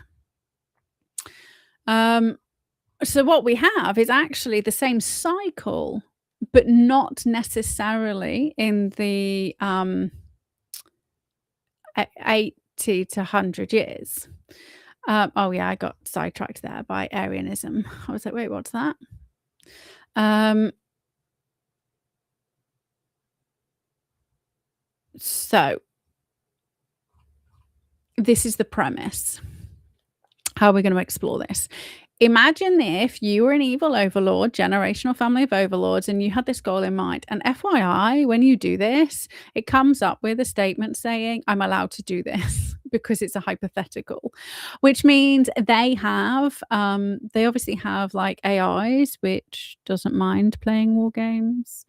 Anyway, you had this goal in mind: the abolition of private property, the elimination of religion, the elimination of nation states, a perfect class of men and women to shape the world and elevate to 4D. So I went back to the Who's Plan thing I did in January and I grabbed the information. So that bit there, just so you know, that came about in the 1400s. That statement. It's not from the UN, it's not from the WEF. That came around the 1400s, the same 1400s where we started to see this 80 to 100-year fucking ramped up death and birth cycle. So, 80 to 100 years is like is enough generations so that the young people have got no idea what happened in the old people's time, right? So when I was doing my undergrad? No. I think it was real time. Maybe when I was doing my internship.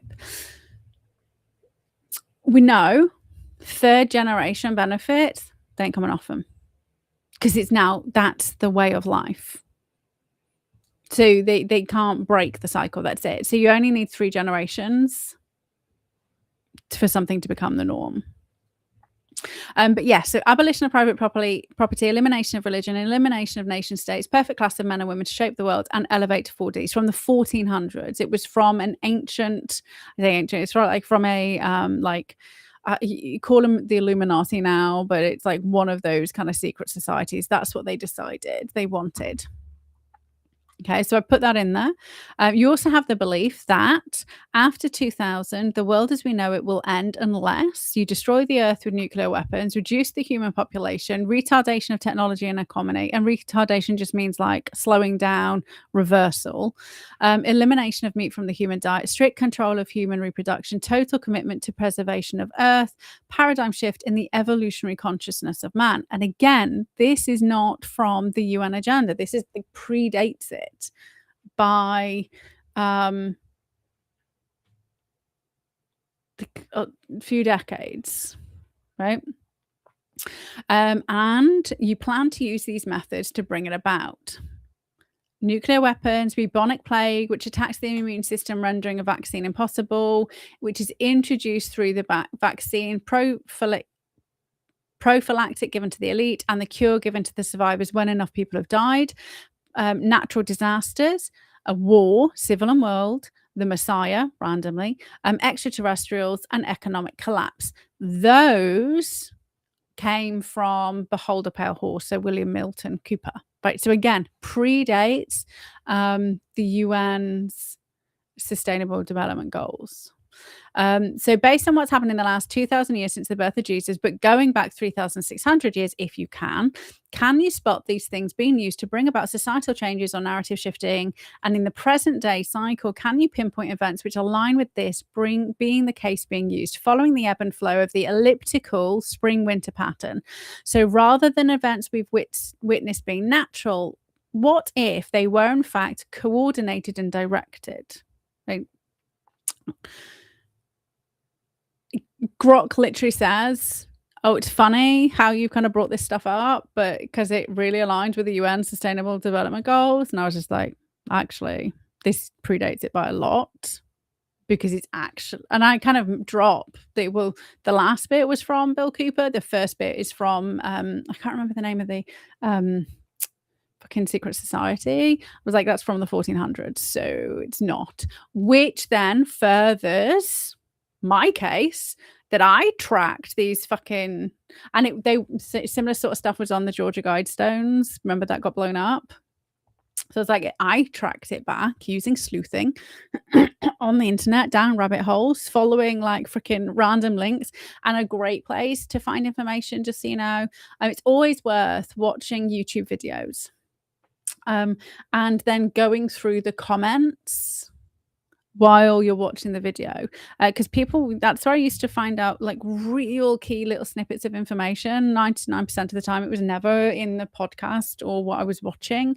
It was somebody'd dropped a random bit of information, because the comments aren't controlled, right? If you're watching a podcast, somebody's shaping a narrative. What that narrative is can be different. Maybe it's just like me, they like talking about their own brain. I want an fMRI scan. I mean, and DNA. I would love to have a DNA test. I don't trust I don't trust it, but I think it's fascinating. Maybe you've just got somebody like me who likes kind of talking about shit, but maybe you've got somebody who's been funded by Qatar or Israel or the MI6 or MI5 or CIA or FBI, right? You don't know. But yeah, I was like, nah, Grok, you fell for it. You thought it was new. So going back 3,600 years to the Bronze Age collapse era, I was like, oh, well, that's interesting. I hadn't realized around 3,600 years ago, the Bronze Age collapsed. I mean, I knew Bronze Age went into Iron Age, but again, like that part of my brain where I'm linearly remembering stuff, it's not that great. So patterns of wars, plagues, disasters, economic shocks reoccur, often leading to societal resets that diminish population, centralized power, or shifted paradigms. So from polytheism to monotheism. So the reason why I picked 3,600 years ago is because that's when the Orion group, according to the Ra, the Law of One, around then, that's where they started having good old convos with some individuals and created the concept of elite, not elite, which really, funnily enough, is what happened in the Iron Age. We ended up with an elite and a not elite, and I was like, wait, what? I didn't see that coming. Okay, so the Bronze Age collapse at 1200 to 1100 before Christ, massive depopulation, so 50% in some regions via wars, sea people invasions, disasters like earthquakes and droughts. We have the flooding, the reset flooding, economic collapse, trade breakdowns, end of place economies, private property erosion, rise of the Iron Age and the perfect classes. So this is where we get the Greek philosophers, and we get Alexandria, and we get the governments.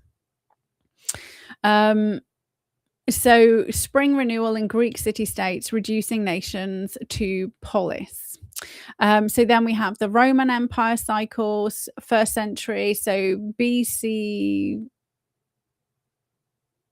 so 27 before Christ, 280 AD is the summer or growth.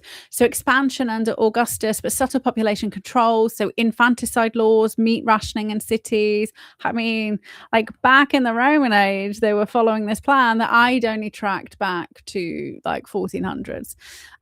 Shift to Christianity from polytheism, partial religion elimination. So autumn harvest, So 180 to 284 AD, unraveling via economic inflation, plagues, 5 to 10 million Cyprians murdered. So it's another 25% depopulation.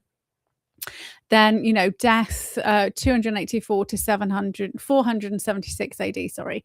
Crisis, we have the barbarian invasions, disasters like earthquakes, leading to fall of Western Rome, rebirth Byzantine, feudal renewal, so eroding nation states into feudal lords, so no private property for serfs. Then we have the Black Death. 1347 to 1351, winter death, bubonic plague, killed 30 to 60% of Europe, so 25 to 50 million, introduced via trade routes, coordinated potentially. If you look at the bubonic plague and you look at the genetic engineered plague since then, they're all really fucking similar. Narrative shift, so labour shortage ended serfdom, so private property abolition for peasants, weakened church, so religion erosion via flagellant movements and uprisings the government. Tech retardation, so post-plague stagnation, and then we have a renaissance in the 1400s, so consciousness shift to humanism. Then we had the age of experimentation or colonialism, 1492 to the 1800s. So wars, conquest depopulating America, so 90% via disease, smallpox, economic collapses, 17th century Little Ice Age, famines, elimination of indigenous religions, nation-state erosion via empires, meat or dietary changes, perfect class European elites. And I'm going to hazard a guess, these are all the same fucking elites all the way through. They've just changed their name. And industrial to modern era. So 1800 to 1945. So which was the autumn to winter. And now we're in the new one, right? Economic booms unravel into collapses, Great Depression, wars with nuclear Hiroshima and Nagasaki, plague, Spanish flu, 50 million dead, rise of communism, property abolition, secularism, religious decline, eugenics, population. So it's the same. So what's going on in the now world? So Plan A, nuclear weapons, so post-World War II, arms race, with Ukraine, Russia, North Korea test, narrative existential threat, global unity, with World War III is coming. Everyone must be under, conscription. We've got all of that shit going on. 7 million deaths through COVID. It'd be a lot fucking more than that. So I literally just said, wait a minute, it's interesting you mentioned the NWO because that's not where that much stuff came from. Then he had to kind of track back. However, mirrors the UN agenda. So the 2030 Sustainable Development Goals, so the 17 goals, right? Focus on transforming our world through sustainability, equity, and partnerships. So population reduction or reproduction control, which is SG's goal number 3, and which is health, and goal number 5, gender equality. Tech, economy, retardation, goal 8. So decent worker economic growth. Goal 9, industry or innovation, and goal 7 and 13, anti-fossil fuels, right? So we have got net zero and it is putting our prices through the fucking roof. They're going to have rolling blackouts. We're all going to fucking dehydrate to death because the AI machines need the water. You need to keep the quantum computers cool. You need to keep the server rooms cool. The ever increasing data expansion, until you start using humans, right? But who have a regulated temperature. Because we're not I'm kind of like more lizard, but we're not lizards. So we have more of a regulated temperature. And we're really good. Our DNA is really good at holding shitloads of fucking information. So Earth preservation, SDG goals 13 to 15. So climate, life, land below water, urgent action, prioritize the planet over people. Paradigm shift of consciousness. So Goal 17, partnerships, a global unity, transformation between equality and peace. So for the elevation, and remember, they've got one world. They want one world government, but also one world religion, which is why I think it's fucking hilarious. Everybody's like retreating into like, oh, we got more people like becoming Jewish, more people becoming Christian, more people becoming Muslim. And all three of those religions have all agreed to be like one world religion. I don't even understand the conspiracy people who are like, oh yeah, well now I'm a Catholic, like with the fucking Pope. Like, are you serious? Like that guy, the fucking pervert, child raping pervert, who wants there to be like one religion. You can see this conspiracy, but you can't fucking see the control conspiracy over here. I do have a special confusion for Christians. And then pandemics, disasters, wars, right? We're seeing, and we've been seeing a lot of that shit.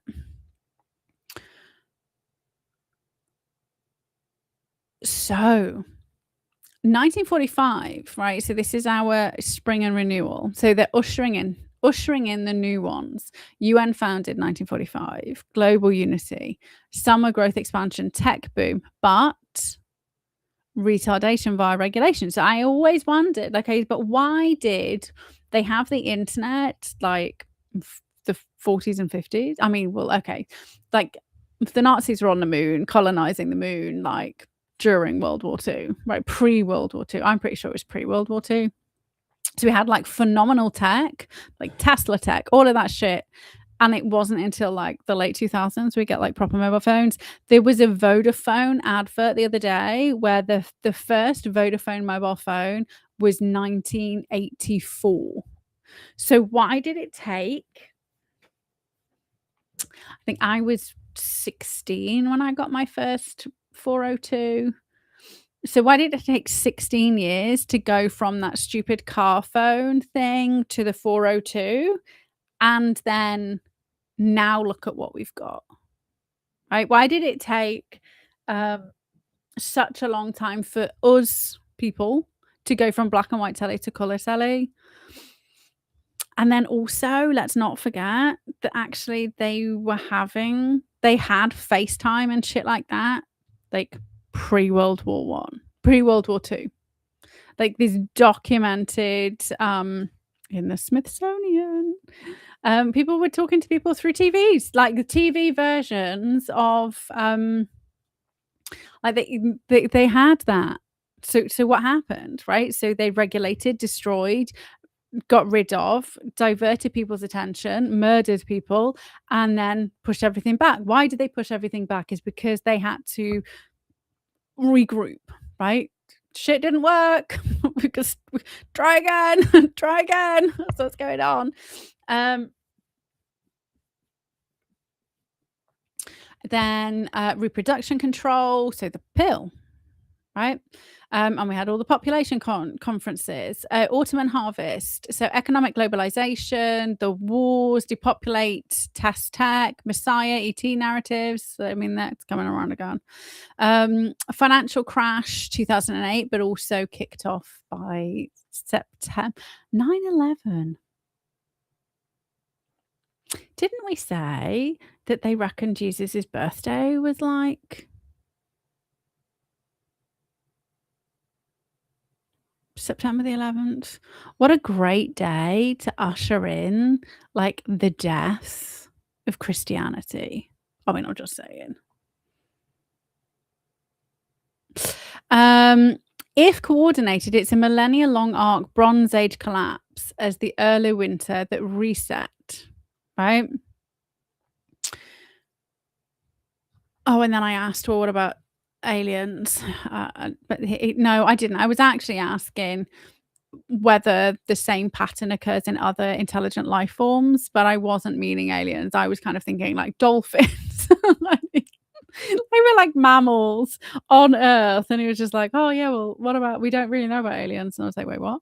But that was my fault. And then I never kind of got back to the dolphins. So let's not forget that we have 2015 is the UN Sustainable Development Goals. 2016 is when Klaus Schwab has his fourth industrial revolution book started pushed, and 2019, which is before COVID, the UK government kind of wrote in the fourth industrial revolution, which is why in 2019 they really started investigating digital ID. So everybody kind of forgets this history is important, time is important. So why would we want to be hooked up to the IoT, so the Internet of Things, right? It's just easy through control. So fundamentally transforming economy, societies, and human capabilities. Build Back Better, you'll remember that bullshit? Build Back bullshit, which was their opportunity. So the pandemic happened, and then they had the opportunity to implement. Like, people have got it backwards. They think the pandemic happened, and then they decided, no. They timed it and orchestrated it. Remember, Trump wasn't supposed to win. It was supposed to be like under Hillary, like all this shit. Like properly under Obama, because it wouldn't really have been Hillary, would have been Obama in the background. Obama, who is like tied to the Muslim Brotherhood, who did their 100-year plan for the destruction of the West. I mean, it's just weird, right? These weird fucking coincidences just keep happening. And that 1400 secret society, pretty sure it was it's the one that was founded in Egypt.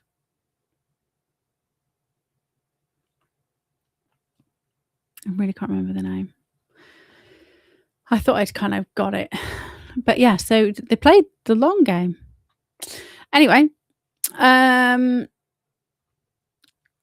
so what do you get? What do they get out of it? Total surveillance and predictive control, resource and population optimization, a transhuman hierarchy and immortality, narrative and psychological domination. And remember, since 2007, they have a complete holographic version. And we have our just in time for Facebook, there is a complete digital version of you that exists in this holographic computerized version of replication of the Earth. So when we start plugging in to virtual reality, what we're actually plugging into is the fake reality. And if you're living your life in this fake reality, like, you're not going to know that the actual person who was there is no longer that person. So you don't know whether you saw it, that Facebook, I mean, there was quite a lot of people who kind of said they're not doing that fucking weird shit. So people pass away, and Facebook keeps their account going and generating posts that match their tonality. Some people are all on board with it. So this was like a couple of years ago, 3 years ago, during the pandemic, they were doing this. They were generating posts from dead people because they died in the pandemic. So how would you know? If everybody's isolated, everybody's at home, nobody's having conversations, but we've got the flu. The flu's coming. I mean, everyone's ignoring the flu, which I think is a little hilarious. I don't know. We'll find out tomorrow if my mum and my sister are coming. If they turn up in masks, I'll be like, get out of my house. Just drop the Christmas presents, and then here's your Christmas. Go away. Leave me alone. Okay, so with regards to the patterns, there was 700 years, then it went 400 years, 300 years, and then we kind of hit the 1400s, and we started getting this 80 to 100-year cycle. So it sped up with the invention of the printing press. As information disseminated, as people became more educated, as people started to think freely, they become more easily controlled and manipulated as communities started to have better conversations between each other. It's a lot easier to manipulate an entire population, right? And we also have, in groups out. So there's lots of psychology behind why, we're tribal. They play on that, and so all of those, like every single time we see the same thing over and over and over and over again. So when you're looking at what the crazy fucking government's doing, I'm gonna say it again and be like, remember the plans, not my plan. It's not my plan. Remember the plans. Remember it's not even 1400 years old, right? 3,600 years since the collapse of the Bronze Age. We've been in this this coordinated, cyclical, generational reset to force us to comply to their will. And it's just it can be faster now. It can't be faster than 80 years because you need the third generation. You need to make sure those other generations have passed so that you can fully manipulate. So things that's going on now, which should terrify you. Hitler was the good guy. Really fucking wasn't at all. I didn't realize, here's me saying, like, I don't understand why people don't fucking know this. The Crusades. I didn't realize they'd rewritten the Crusades. I mean, that's why I've been like, I don't understand why everybody's so confused by this. The Crusades were always started in response to Christians and Jews, actually, who were going on pilgrimage, but it was Christians who were being targeted and murdered and raped and kidnapped by Muslims. So they went to defend the pilgrims and pilgrimage. Like, I didn't realize people didn't know that.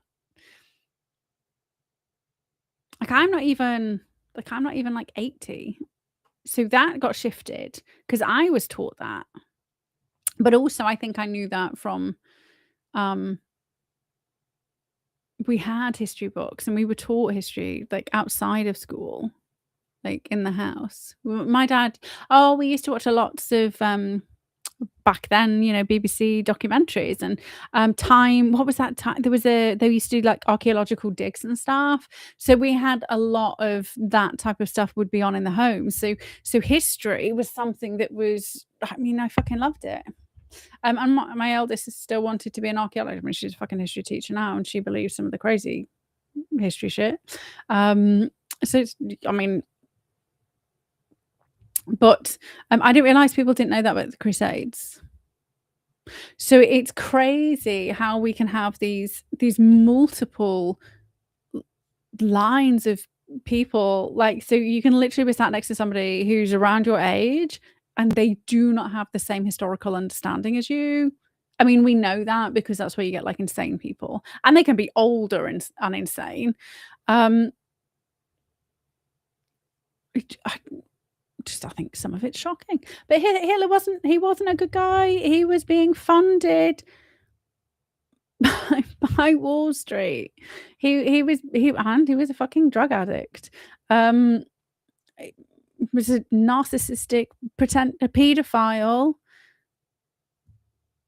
satanic. Like, they're all like they were all fucking raping and murdering children in their little fucking cult-based shit that they were doing in the castle, right? That thingy Aquino went to and did a fucking Temple of Set satanic cult ritual there while he was like quite high up in the CIA, right? So at what point did I just don't I can't get my head around.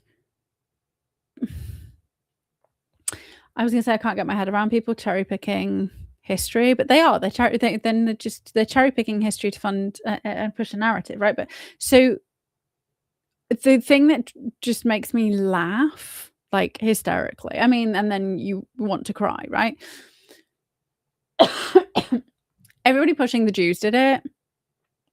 Like, that's been pushed by the Muslim Brotherhood. right? All the right-wingers who are anti-immigration, like anti-Muslim, are spouting Muslim-based talking points because they were the fucking besties of the Nazis, who are lefty socialists, who want control. Like, you can't be anti-Keir Starmer and anti-Jews and be right-wing. Because if you're so what do I mean with that? The anti-Jew stuff is left-wing. It's socialism. Keir Starmer's literally doing the Nazi stuff, right? So all the Nazis aren't far right. They're just right of communism. That's it. Like they weren't centralist. We don't have I mean, how fucking Conservative Party, they're not right either. And Reform, like, oh my God. Fucking Richard Tice, Isabel, oh my, I can't. This is what I get. I just get so like, and then I end up at that point where going, no wonder they call us useless eaters. I just, you get to a point going, oh my God. Because people aren't thinking, because they're stressed out and you're just easy to manipulate. So here's a little plan. So what we've got going on in the UK at the moment is we have got like shifting boundaries and creation of mayoral spaces and devolution. Remember, I've been saying like they're just trying to split up the United Kingdom to make us weaker, split up England into teeny tiny little factions, like teeny little bits, right? We're going to be less powerful as a nation, considering our teeny tiny little island at one point owned like nearly the entire globe, right? That's what we can do when we put our fucking heads together, and yet white people are called stupid. It's like, how did we fucking colonize the world, love? From here. I mean, I didn't. I'm like only 50% of my heritage did. Like the other 50 was being like enslaved. So yeah, where are my reparations? Right, direct. Maybe I should be suing the government for reparations for the Irish famine, because that's what like the Irish are always.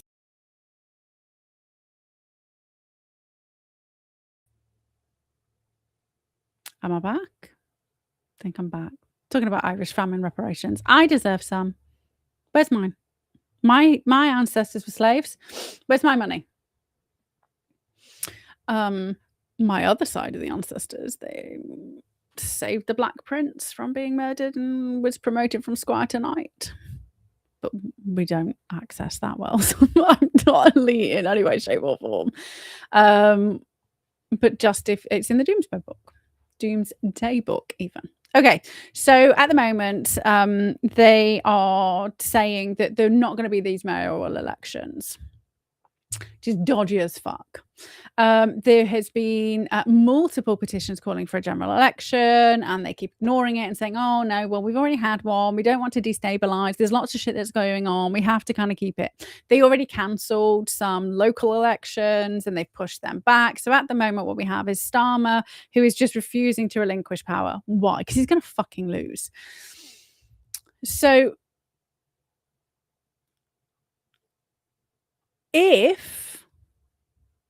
so this could be lawful, right? So it sounds fucking dodgy.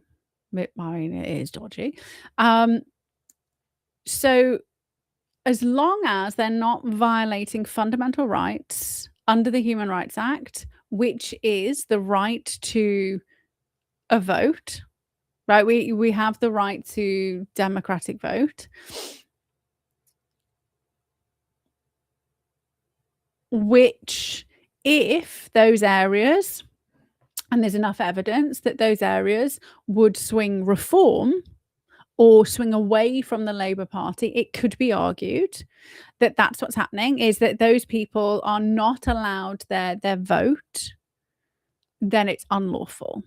If, however, it's been done under the 2011 Law Act, um, then that's fine because it says it can be delayed because of reorganization and, just logistics, right? But 2011 was 14 years ago compared to now where it's just a computer. Like, the Chinese took 43 million for electoral roll bits of information, like, in a hack, right? A few months ago. So all the data's electronic. It's not the same. Somebody doesn't have to go round and redraw the boundary, like, physically. Somebody doesn't have to go round and kind of, like, move spreadsheet information. It's electronic. There is no reason why in this day and age, because they just need to put up a website. They just need to they could do it in, I would say, I mean, it's the government, so it's going to be fucking slow. They could do it in a couple of months, and it would be secure, right? I don't mean like secure elections, like electronic, because that's not secure. But I mean like it could be finalized and legitimized. And it's not like they've only just decided to create these 4 different mayoralships. They've been kind of like proposed for a while. So it's not like they just went, oh, we're going to do this thing, but we're not going to let you kind of do the election. They're like, these things, we're just not going to let you do it yet because we need to reorganize. Doesn't wash in this day and age. So it's like, oh, well, okay. So under the Human Rights Act, so if you live in any of those areas, you need to put a question to your full council to ask them whether they are going to do something about it, right? Tell them under the Human Rights Act, you believe your rights have been breached because you're not allowed to cast your vote. You're not allowed to. Where's the specific wording?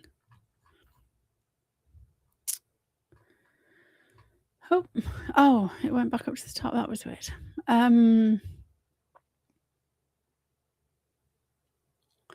So if they're primarily motivated by partisan reasons, like avoiding likely gains by reform or other opposition, it's potentially make the decision unlawful. So it's grounds for judicial review. If they're deemed illegal, irrational, or procedurally improper based on principles from cases like Associated Provincial Picture Houses Limited, versus Wednesbury Corporation 1948. So improper persist, so suppression of votes. Okay, so that's what I was going to say. So it's suppression. You believe your votes have been suppressed, and you are an opposition voter. It could potentially be unlawful. Under the Human Rights Act, Article 3, so the right to free elections must be upheld under conditions which will ensure the free expression of the opinion of the people. Delays that disproportionately affect democratic participation could breach this if it's not justified by a legitimate aim. And so if they're saying like efficiency or it's just difficult or all of that bullshit, not in this day and age. Really not in this day and age. So what you need to do is you need to FOI the Electoral Commission. I need to ask them how long it takes to finalise boundary changes. And there was huge amounts of boundary changes 2016. So they will be able to kind of give you that information. So do an FOI. So get information.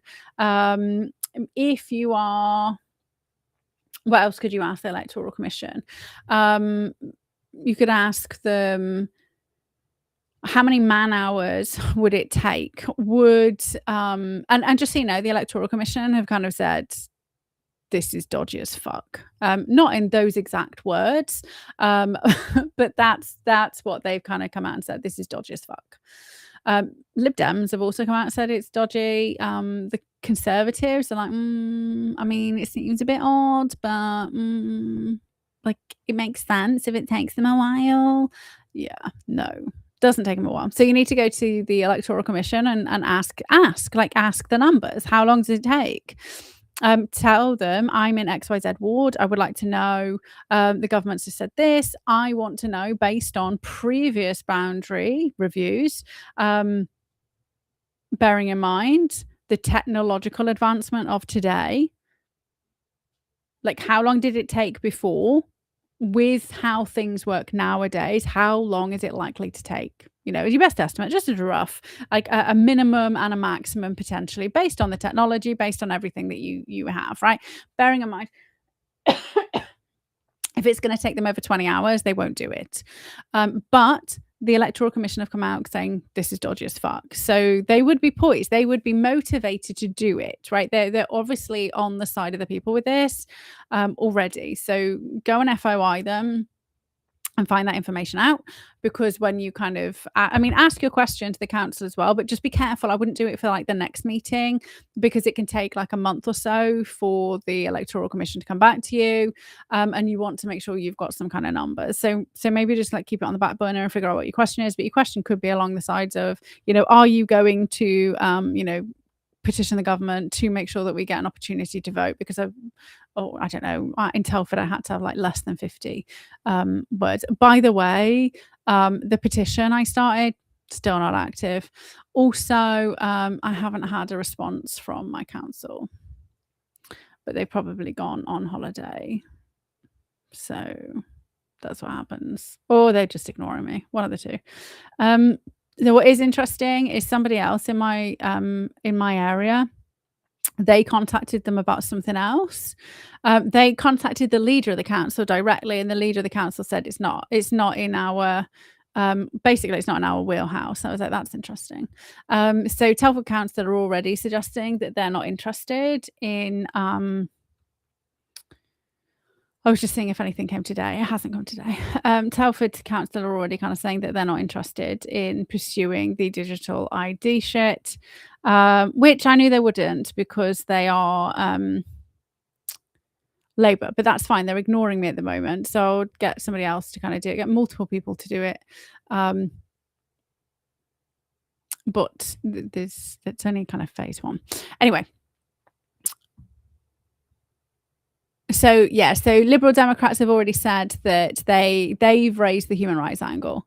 Legal bias and challenges. So Cities and Local Government Devolution Act 2016 allows adjustments for devolution setups. So you need to obviously make sure you've got strong evidence, internal documents or statements showing partisan intent.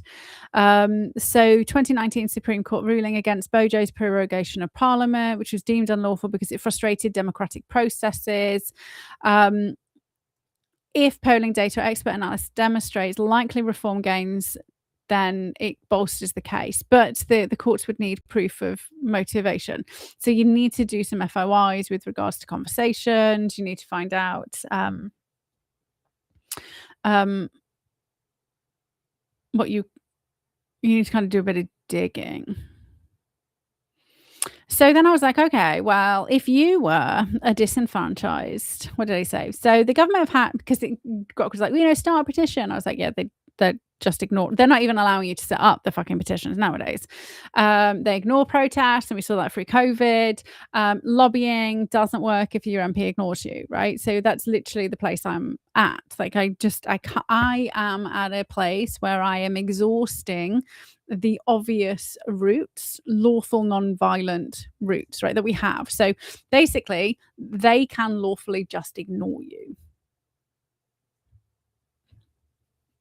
So that's where they've got to. They can just lawfully ignore you. That's where they are. I was like, okay. So the government have a habit of ignoring petitions, protest, lobbying, and all the other traditional methods. Well, out of the box, lawful methods could be used. If you're a citizen of Britain in today's times and we're feeling disenfranchised, what lawful steps could you take, which are perhaps unknown but have been effective in the past, going back through UK history and can be applied today?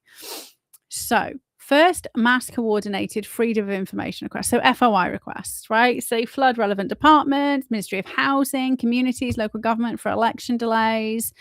With identical targeted FOI requests under the FOI Act 2000, it can reveal internal documents showing motivation. So partisan reason for delays, burden the system administratively, and generate media coverage if responses are delayed or evasive.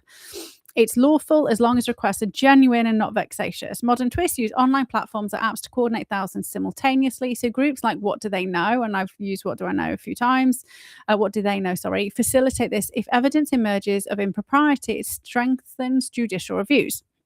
So you can go to What Do They Know and you can search previous FOI requests.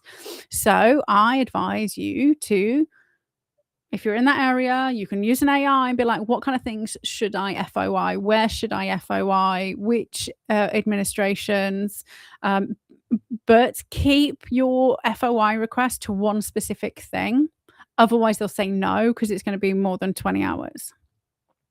And then what you want to do is you want to maybe submit one on the Monday, you want somebody else to submit one on a Tuesday, and like so covering all the different points. And you want to, I mean, you want to get the answers. We don't want to just kind of like blast them with like 3,000 requests and then they go, oh my God, fuck, we're not going to answer any of them.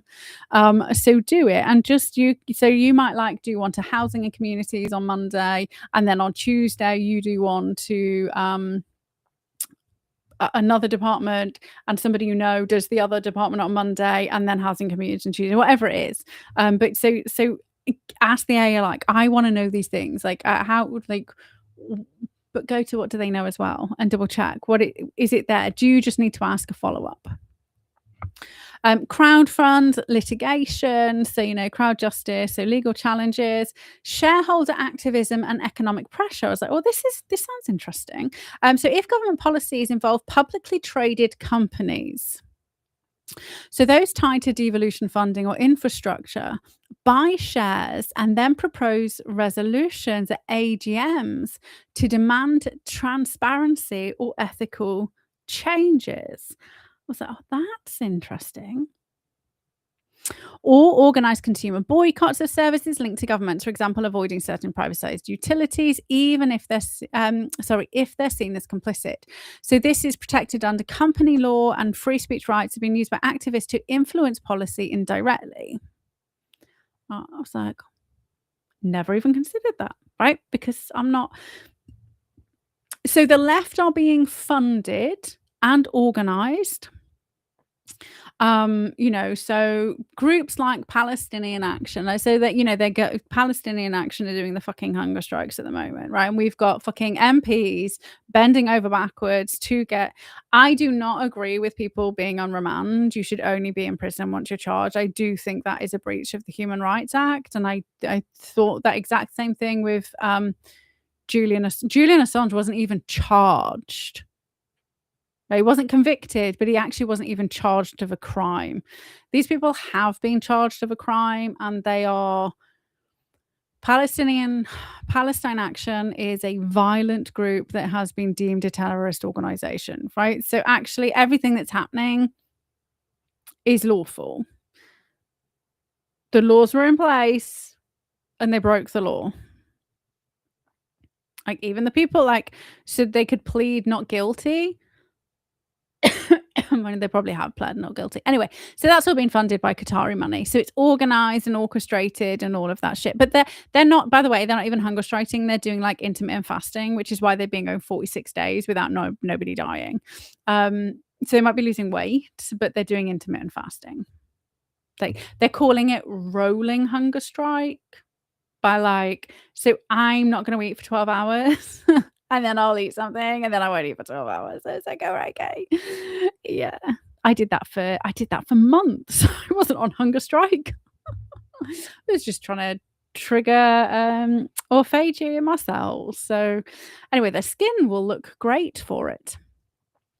But yeah, so this is the kind of stuff they do to force change, like shareholder activism. So citizen assemblies or deliberative forums. And this is where I kind of went off on a tangent that I'm going to talk about in a bit more details, because I think this is where we have a legitimate way to do something really exciting that, as far as I'm aware, I haven't seen anybody else do. And as far as Grok's aware, the way that I'm proposing it, it's not being done anywhere else either. That's not me saying it isn't, but just according to AI, I can't find any information about it. So He's saying independent, randomly selected citizen panels to debate issues, then publish findings and lobby MPs or the media. Well, we know MPs and the media, the mainstream media is going to ignore us, and MPs are going to ignore us as well, which is fine. But I would want to go around them anyway. So it mirrors pilots run by like Sortian Foundation, has influenced policy in places like Ireland. In the UK, it's lawful and non-binding, but builds legitimacy as an alternative voice when government ignores direct input. And I was like, oh, that's interesting. International petitions and international petitions and oversight. So you can petition the European Courts of Human Rights, which I didn't know, and the UN Human. But I don't want to ever use these non-elected UK. Right. So this is my bias. I want state sovereignty to be it. I don't believe any other country should have any right to deal with any other country, which means if somebody comes from Iran and they've escaped and they've committed a crime, they fucking go back there regardless of threat to life, because this is my country. My country comes, like, the people in this country who are born and bred here come first. You are not a British citizen. Like, you shouldn't have come here to commit a crime, because if you come here and commit a crime, regardless of whether your country's safe, you go home, those people won't come here and commit the crimes, right? Or if they do, like, it's not my fault. Like, that's where they live. Like, I believe that we need to have our job. If somebody was trying to murder me, I would defend myself. And if that ended up with that other person being dead, then that's what happens. I would not purposely go out and murder somebody, but it's that same principle on a bigger scale, right? I would protect my borders the same as I would protect myself, but I wouldn't then go and assassinate somebody else in another country, even preemptively. Like, I think that's wrong, because that's like Minority Report style. If you can, we've been through it. You can arrest people, you can disable people with fucking frequency. Like, we don't need to go and assassinate people with drones. Like, if I'm gonna go and assassinate somebody, then I should expect to be assassinated with a drone. Like, I'm the exact same fucking terrorist. It is like, we need to stop being hypocritical. Anyway, so we can go to the UN Human Rights, and I won't, but if you feel like you want to, go for it, right? Mass party entryism or internal challenges. Now, I thought about this a while ago, and I thought, I bet this is naughty, so I'm not even going to suggest it. But actually, I found out it's lawful. So we just all joined the Labour Party and we gained voting rights on internal elections, and then we push for leadership changes or policy shifts. I mean, that would be fucking hilarious. It's fully lawful. And it can, like, completely destabilize the Labour Party, right? So, because you're a paying member, you get voting rights. I mean, I think that's like the joke one, but I think that I just think that's fucking hilarious. And I thought about that before, and I was like, no, that's probably, you're gonna get in trouble for doing that. Nope. Okay, so I was like, okay, well, what if I created a citizen assembly or deliberative forum and kind of walked through what it is? So independent assemblies have precedence in UK history, so devolution, and funnily enough, Extinction Rebellion was was one of these citizen assemblies. I mean, obviously theirs is funded and coordinated, right, purposefully. And look, they managed to force the government they forced the government to sign net zero, right, which is why we're fucked. So define the purpose and scope. So clearly state the question or topic. So how can we ensure fair and timely collections in the UK? So if we were just going to ask like a single question, we're going to ask a single question and we're going to throw it out to the public, and we're actually going to kind of then then say, well, okay, well, so kind of like a survey-ish, right? We have like Ipsos or YouGov saying, 20% of people like fucking like love reform and 90% of people love Labour. They've got this bullshit. So you could run a mass opinion poll, right? Kind of. But I was like, well, that seems a bit like a bit much. What I said, what if we set up a parallel democracy, right? So this came from something else. So they were like, one of the other examples they kind of gave. So I said, well, what if we set up a parallel democracy, an actual citizen democracy, which represents a balanced view of the people, as items of interest can then be tabled and then voted on by all members. So kind of took the idea of joining the Labour Party and overwhelming it. And I was like, okay, but how can we kind of like combine these two things to create something that's meaningful? So we have right-wing think tanks, we have left-wing think tanks, we have NGOs, we have all of these coordinated, funded organizations which are dictating policy, and it's the people who are getting ignored. So how do we create an organization, a something that has the same level of legitimacy but not corrupted and fair, right? Because that's what we want. We want the government to represent the overwhelming majority of the people. So we had a referendum on Brexit and they fucking ignored that shit, right? But since like that was they probably won't do any other referendums.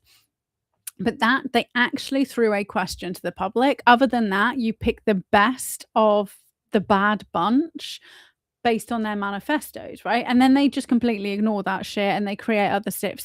So at no point are we electing anybody based on the things that we actually want.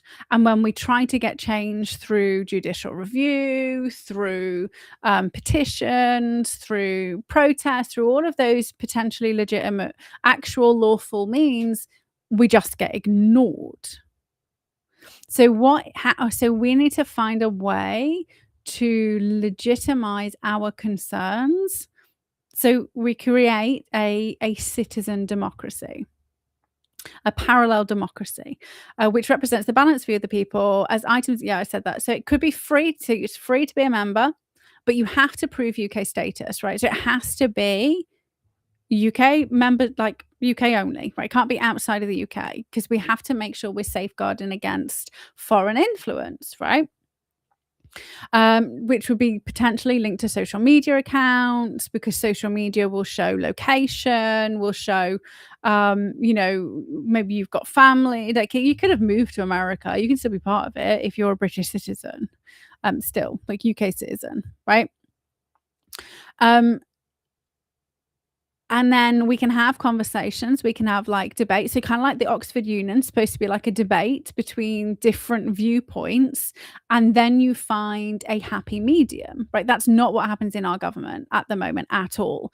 There's a dictatorship, and then the opposition kind of like throws shit, and then they go, yeah, and nothing changes, right? But that's what's supposed to be happening, and it isn't happening.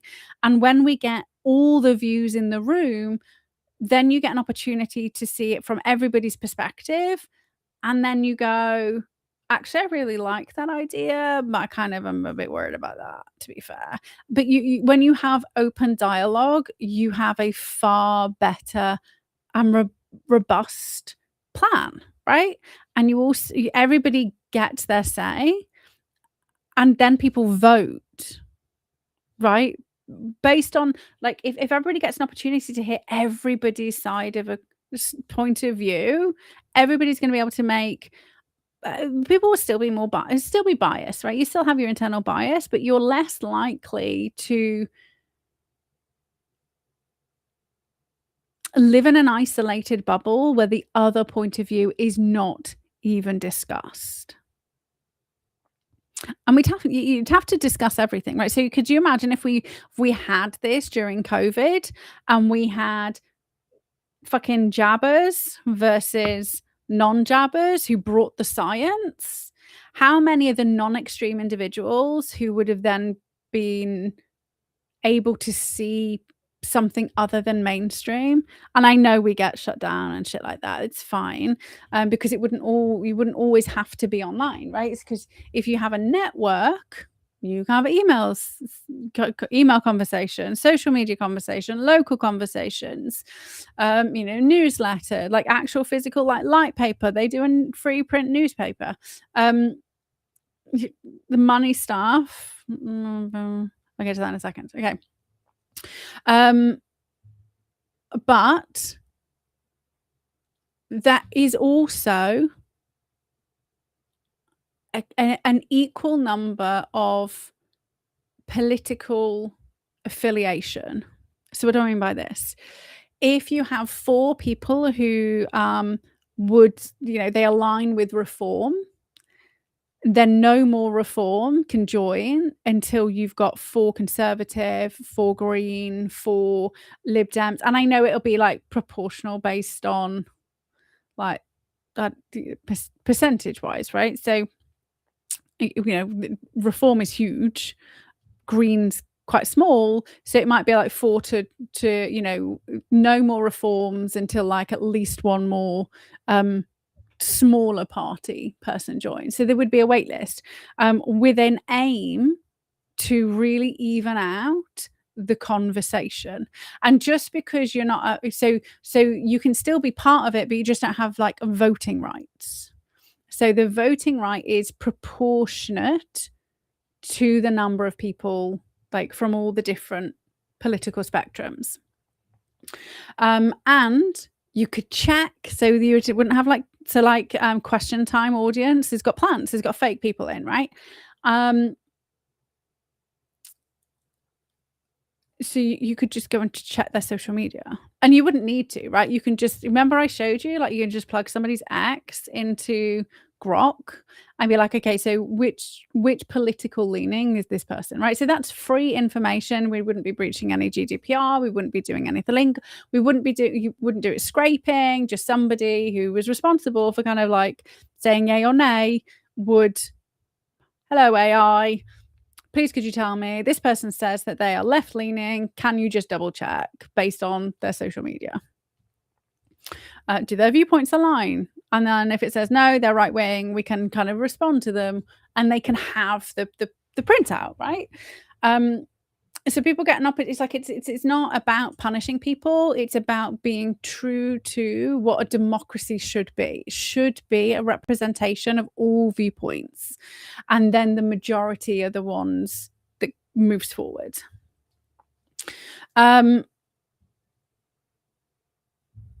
But also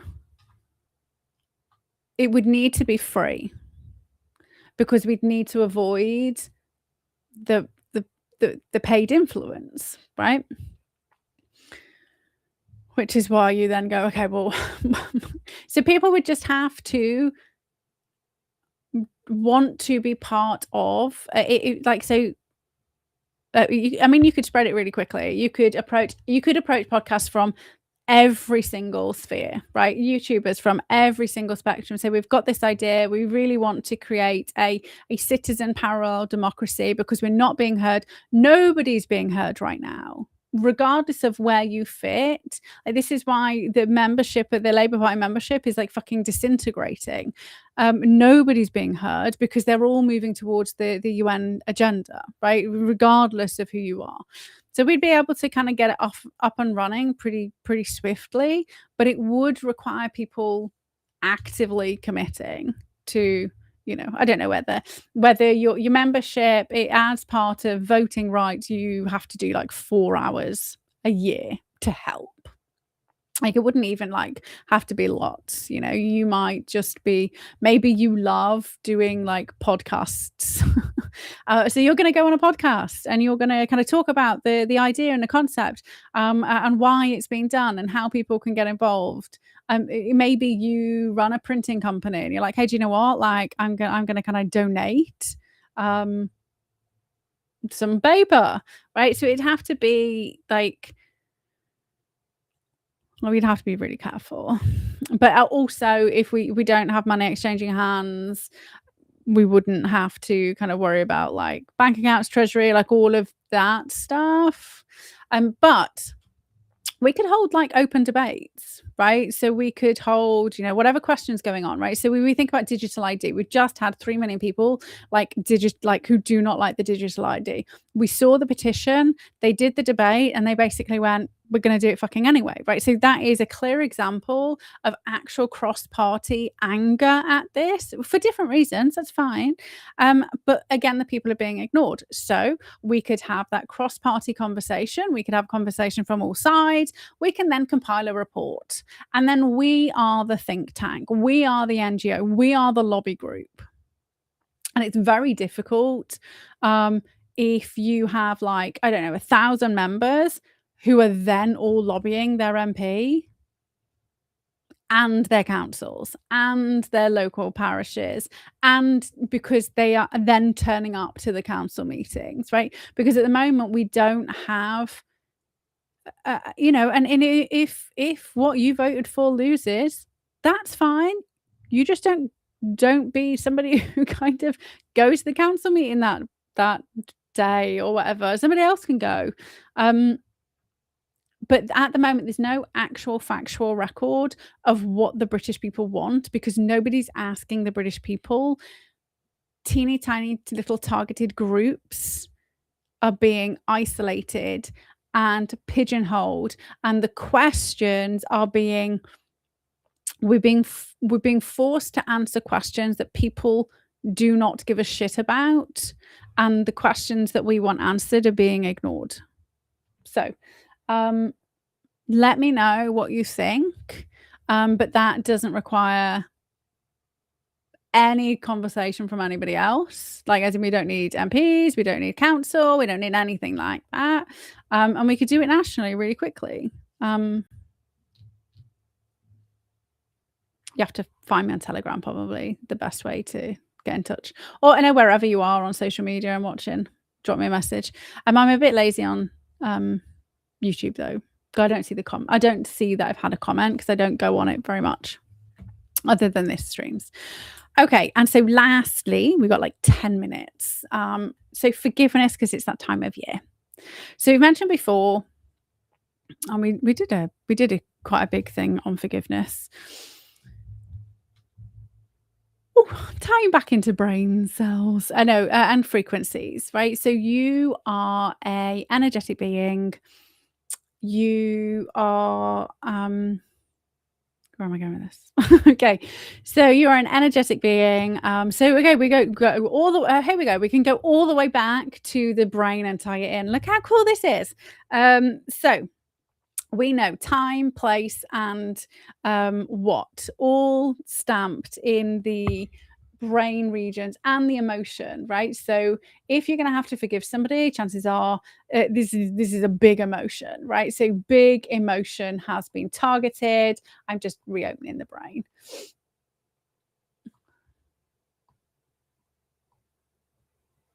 Oh, sorry. There we go. Okay, so in this like blue, orange, and pink, right? Amygdala. So we've got emotion, time, place, what happened, visual. We'll be vibrating at a different frequency because negative emotions are lower frequency. They also go into the triggers the feedback loop of negative thoughts, negative actions, negative emotions. And what will happen is you keep re-triggering. So every time you have that negative thought, you think about something else, which will tip into your EC, which will give you a visual representation, which will trigger another negative emotion, which will disrupt your capacity to remember stuff and encode things. Right? This is why when you're stressed out, you can't kind of your capacity to remember things diminishes and recall information diminishes. So we've got pattern interrupt going on. So chances are your family members have done something to piss you off. Like, they are the hardest people to forgive. They really are. because we are so caught up in the emotion of the family, right? We've got so many different emotions on how we feel. Do we like them? We hate them? We love them? We respect them? Like all of that kind of like giant emotional mess is going on. One of the things that has been proposed as coming from Jesus, right? So, whether it did or it didn't, like one of the kind of huge things in the New Testament is the concept of forgiveness.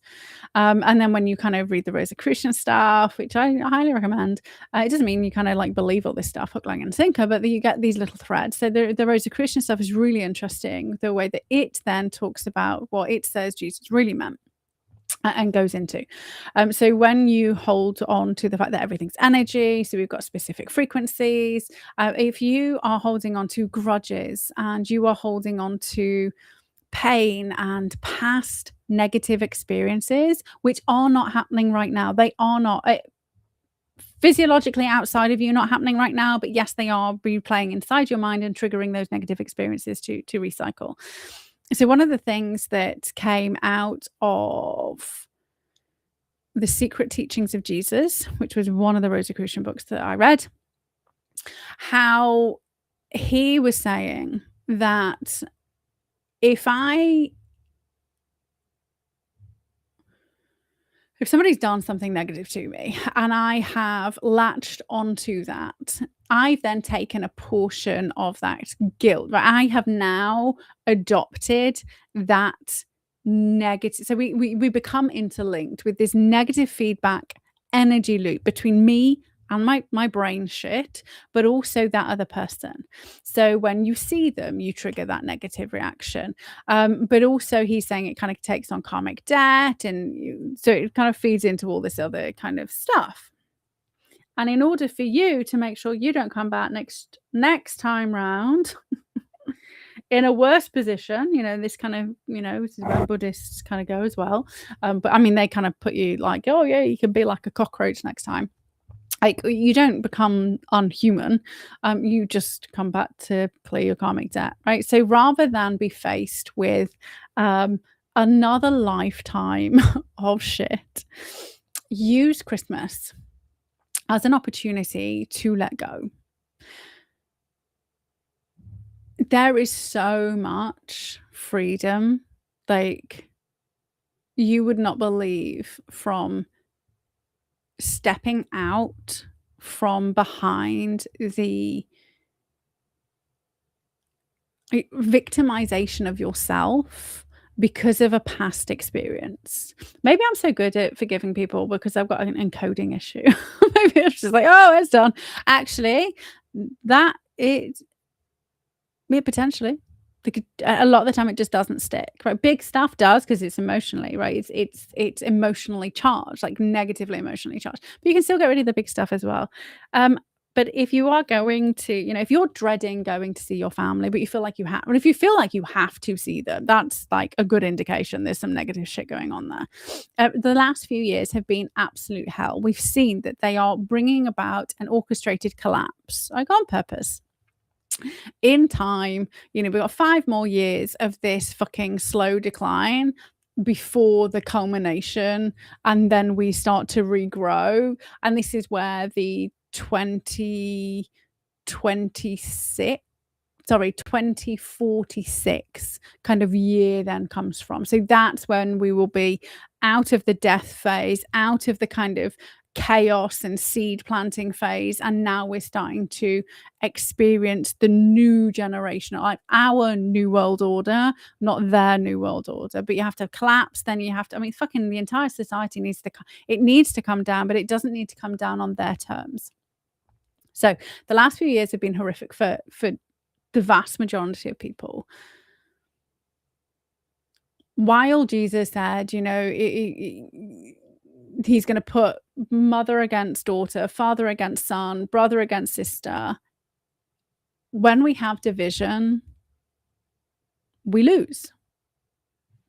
There is no way to sugarcoat that. If you're not prepared to forgive somebody else and let bygones be bygones, You're a hypocrite if you're expecting them to do that to you.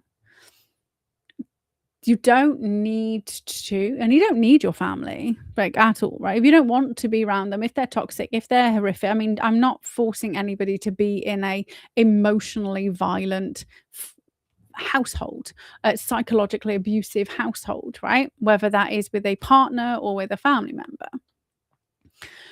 You don't have to go and become like besties with somebody who, you know, kicked the shit out of you as a child. That's not what forgiveness is about. Forgiveness isn't about ignoring it and becoming best mates with that person. It's also not about going up to that person and being like, I forgive you, in some 12-step anal way. Like, it's not about them, it's about you. You're the one who needs to let go of the emotional attachment you have to that negative memory. That's it. Because you don't need that negative emotional vibrational frequency to keep fucking up your future. So it's down to you. So how do you do that? Like EFT. 100%. And this is why like EMDR therapy kind of works, because it's disrupting the emotional attachment you have to the encoding process, right? EFT does the same thing, but it's free. You could do it in 5 minutes. You look like an absolute twonk, but it's fucking awesome. So if you are struggling, I mean, literally, just do a mind map. All right, it's what I teach my clients to do. Like, do a mind map. Like, stick like my cunty family in the middle. Like, write that. Whatever. I mean, if you don't like swearing, then obviously don't, because it's going to cause you like negative feedback loop. And you could just put like a person's name or the family member's name, and then you can do like 12 days of forgiveness. Right? Keep with the Christmas theme. 12 days of forgiveness, and you just EFT 5 minutes. Like, each person. Your life will change dramatically if that's all you do, because everything's energy and you've raised your frequency. And that enables you to start attracting the good things in your life, the things that you deserve. Everything's energy. You just raise your frequency. So forgive, let go, and then also let me know whether you kind of like the idea of a citizen parallel democracy. That might just be me on my own, which will just be a Katie. I will start my own little fucking country. Isolate. No. Buy an island. No. Let's not buy islands. That looks dodgy as fuck. Anyway, wishing you a beautiful Christmas. Have yourselves an amazing Christmas. Have yourself a wonderful new year. I should be back. I will be back next week. Maybe I'll have a look at the Epstein stuff, you know, over Christmas. Why not? But hopefully we'll see some good stuff. But if not, that's fine, right? Because we now know that we've got another 5 years. Well, 4 years from January, another 4 years. And then we start the up. But the up's going to be a battle as well. So have yourselves an amazing evening. I shall see you next week. Have a great Christmas. Bye for now.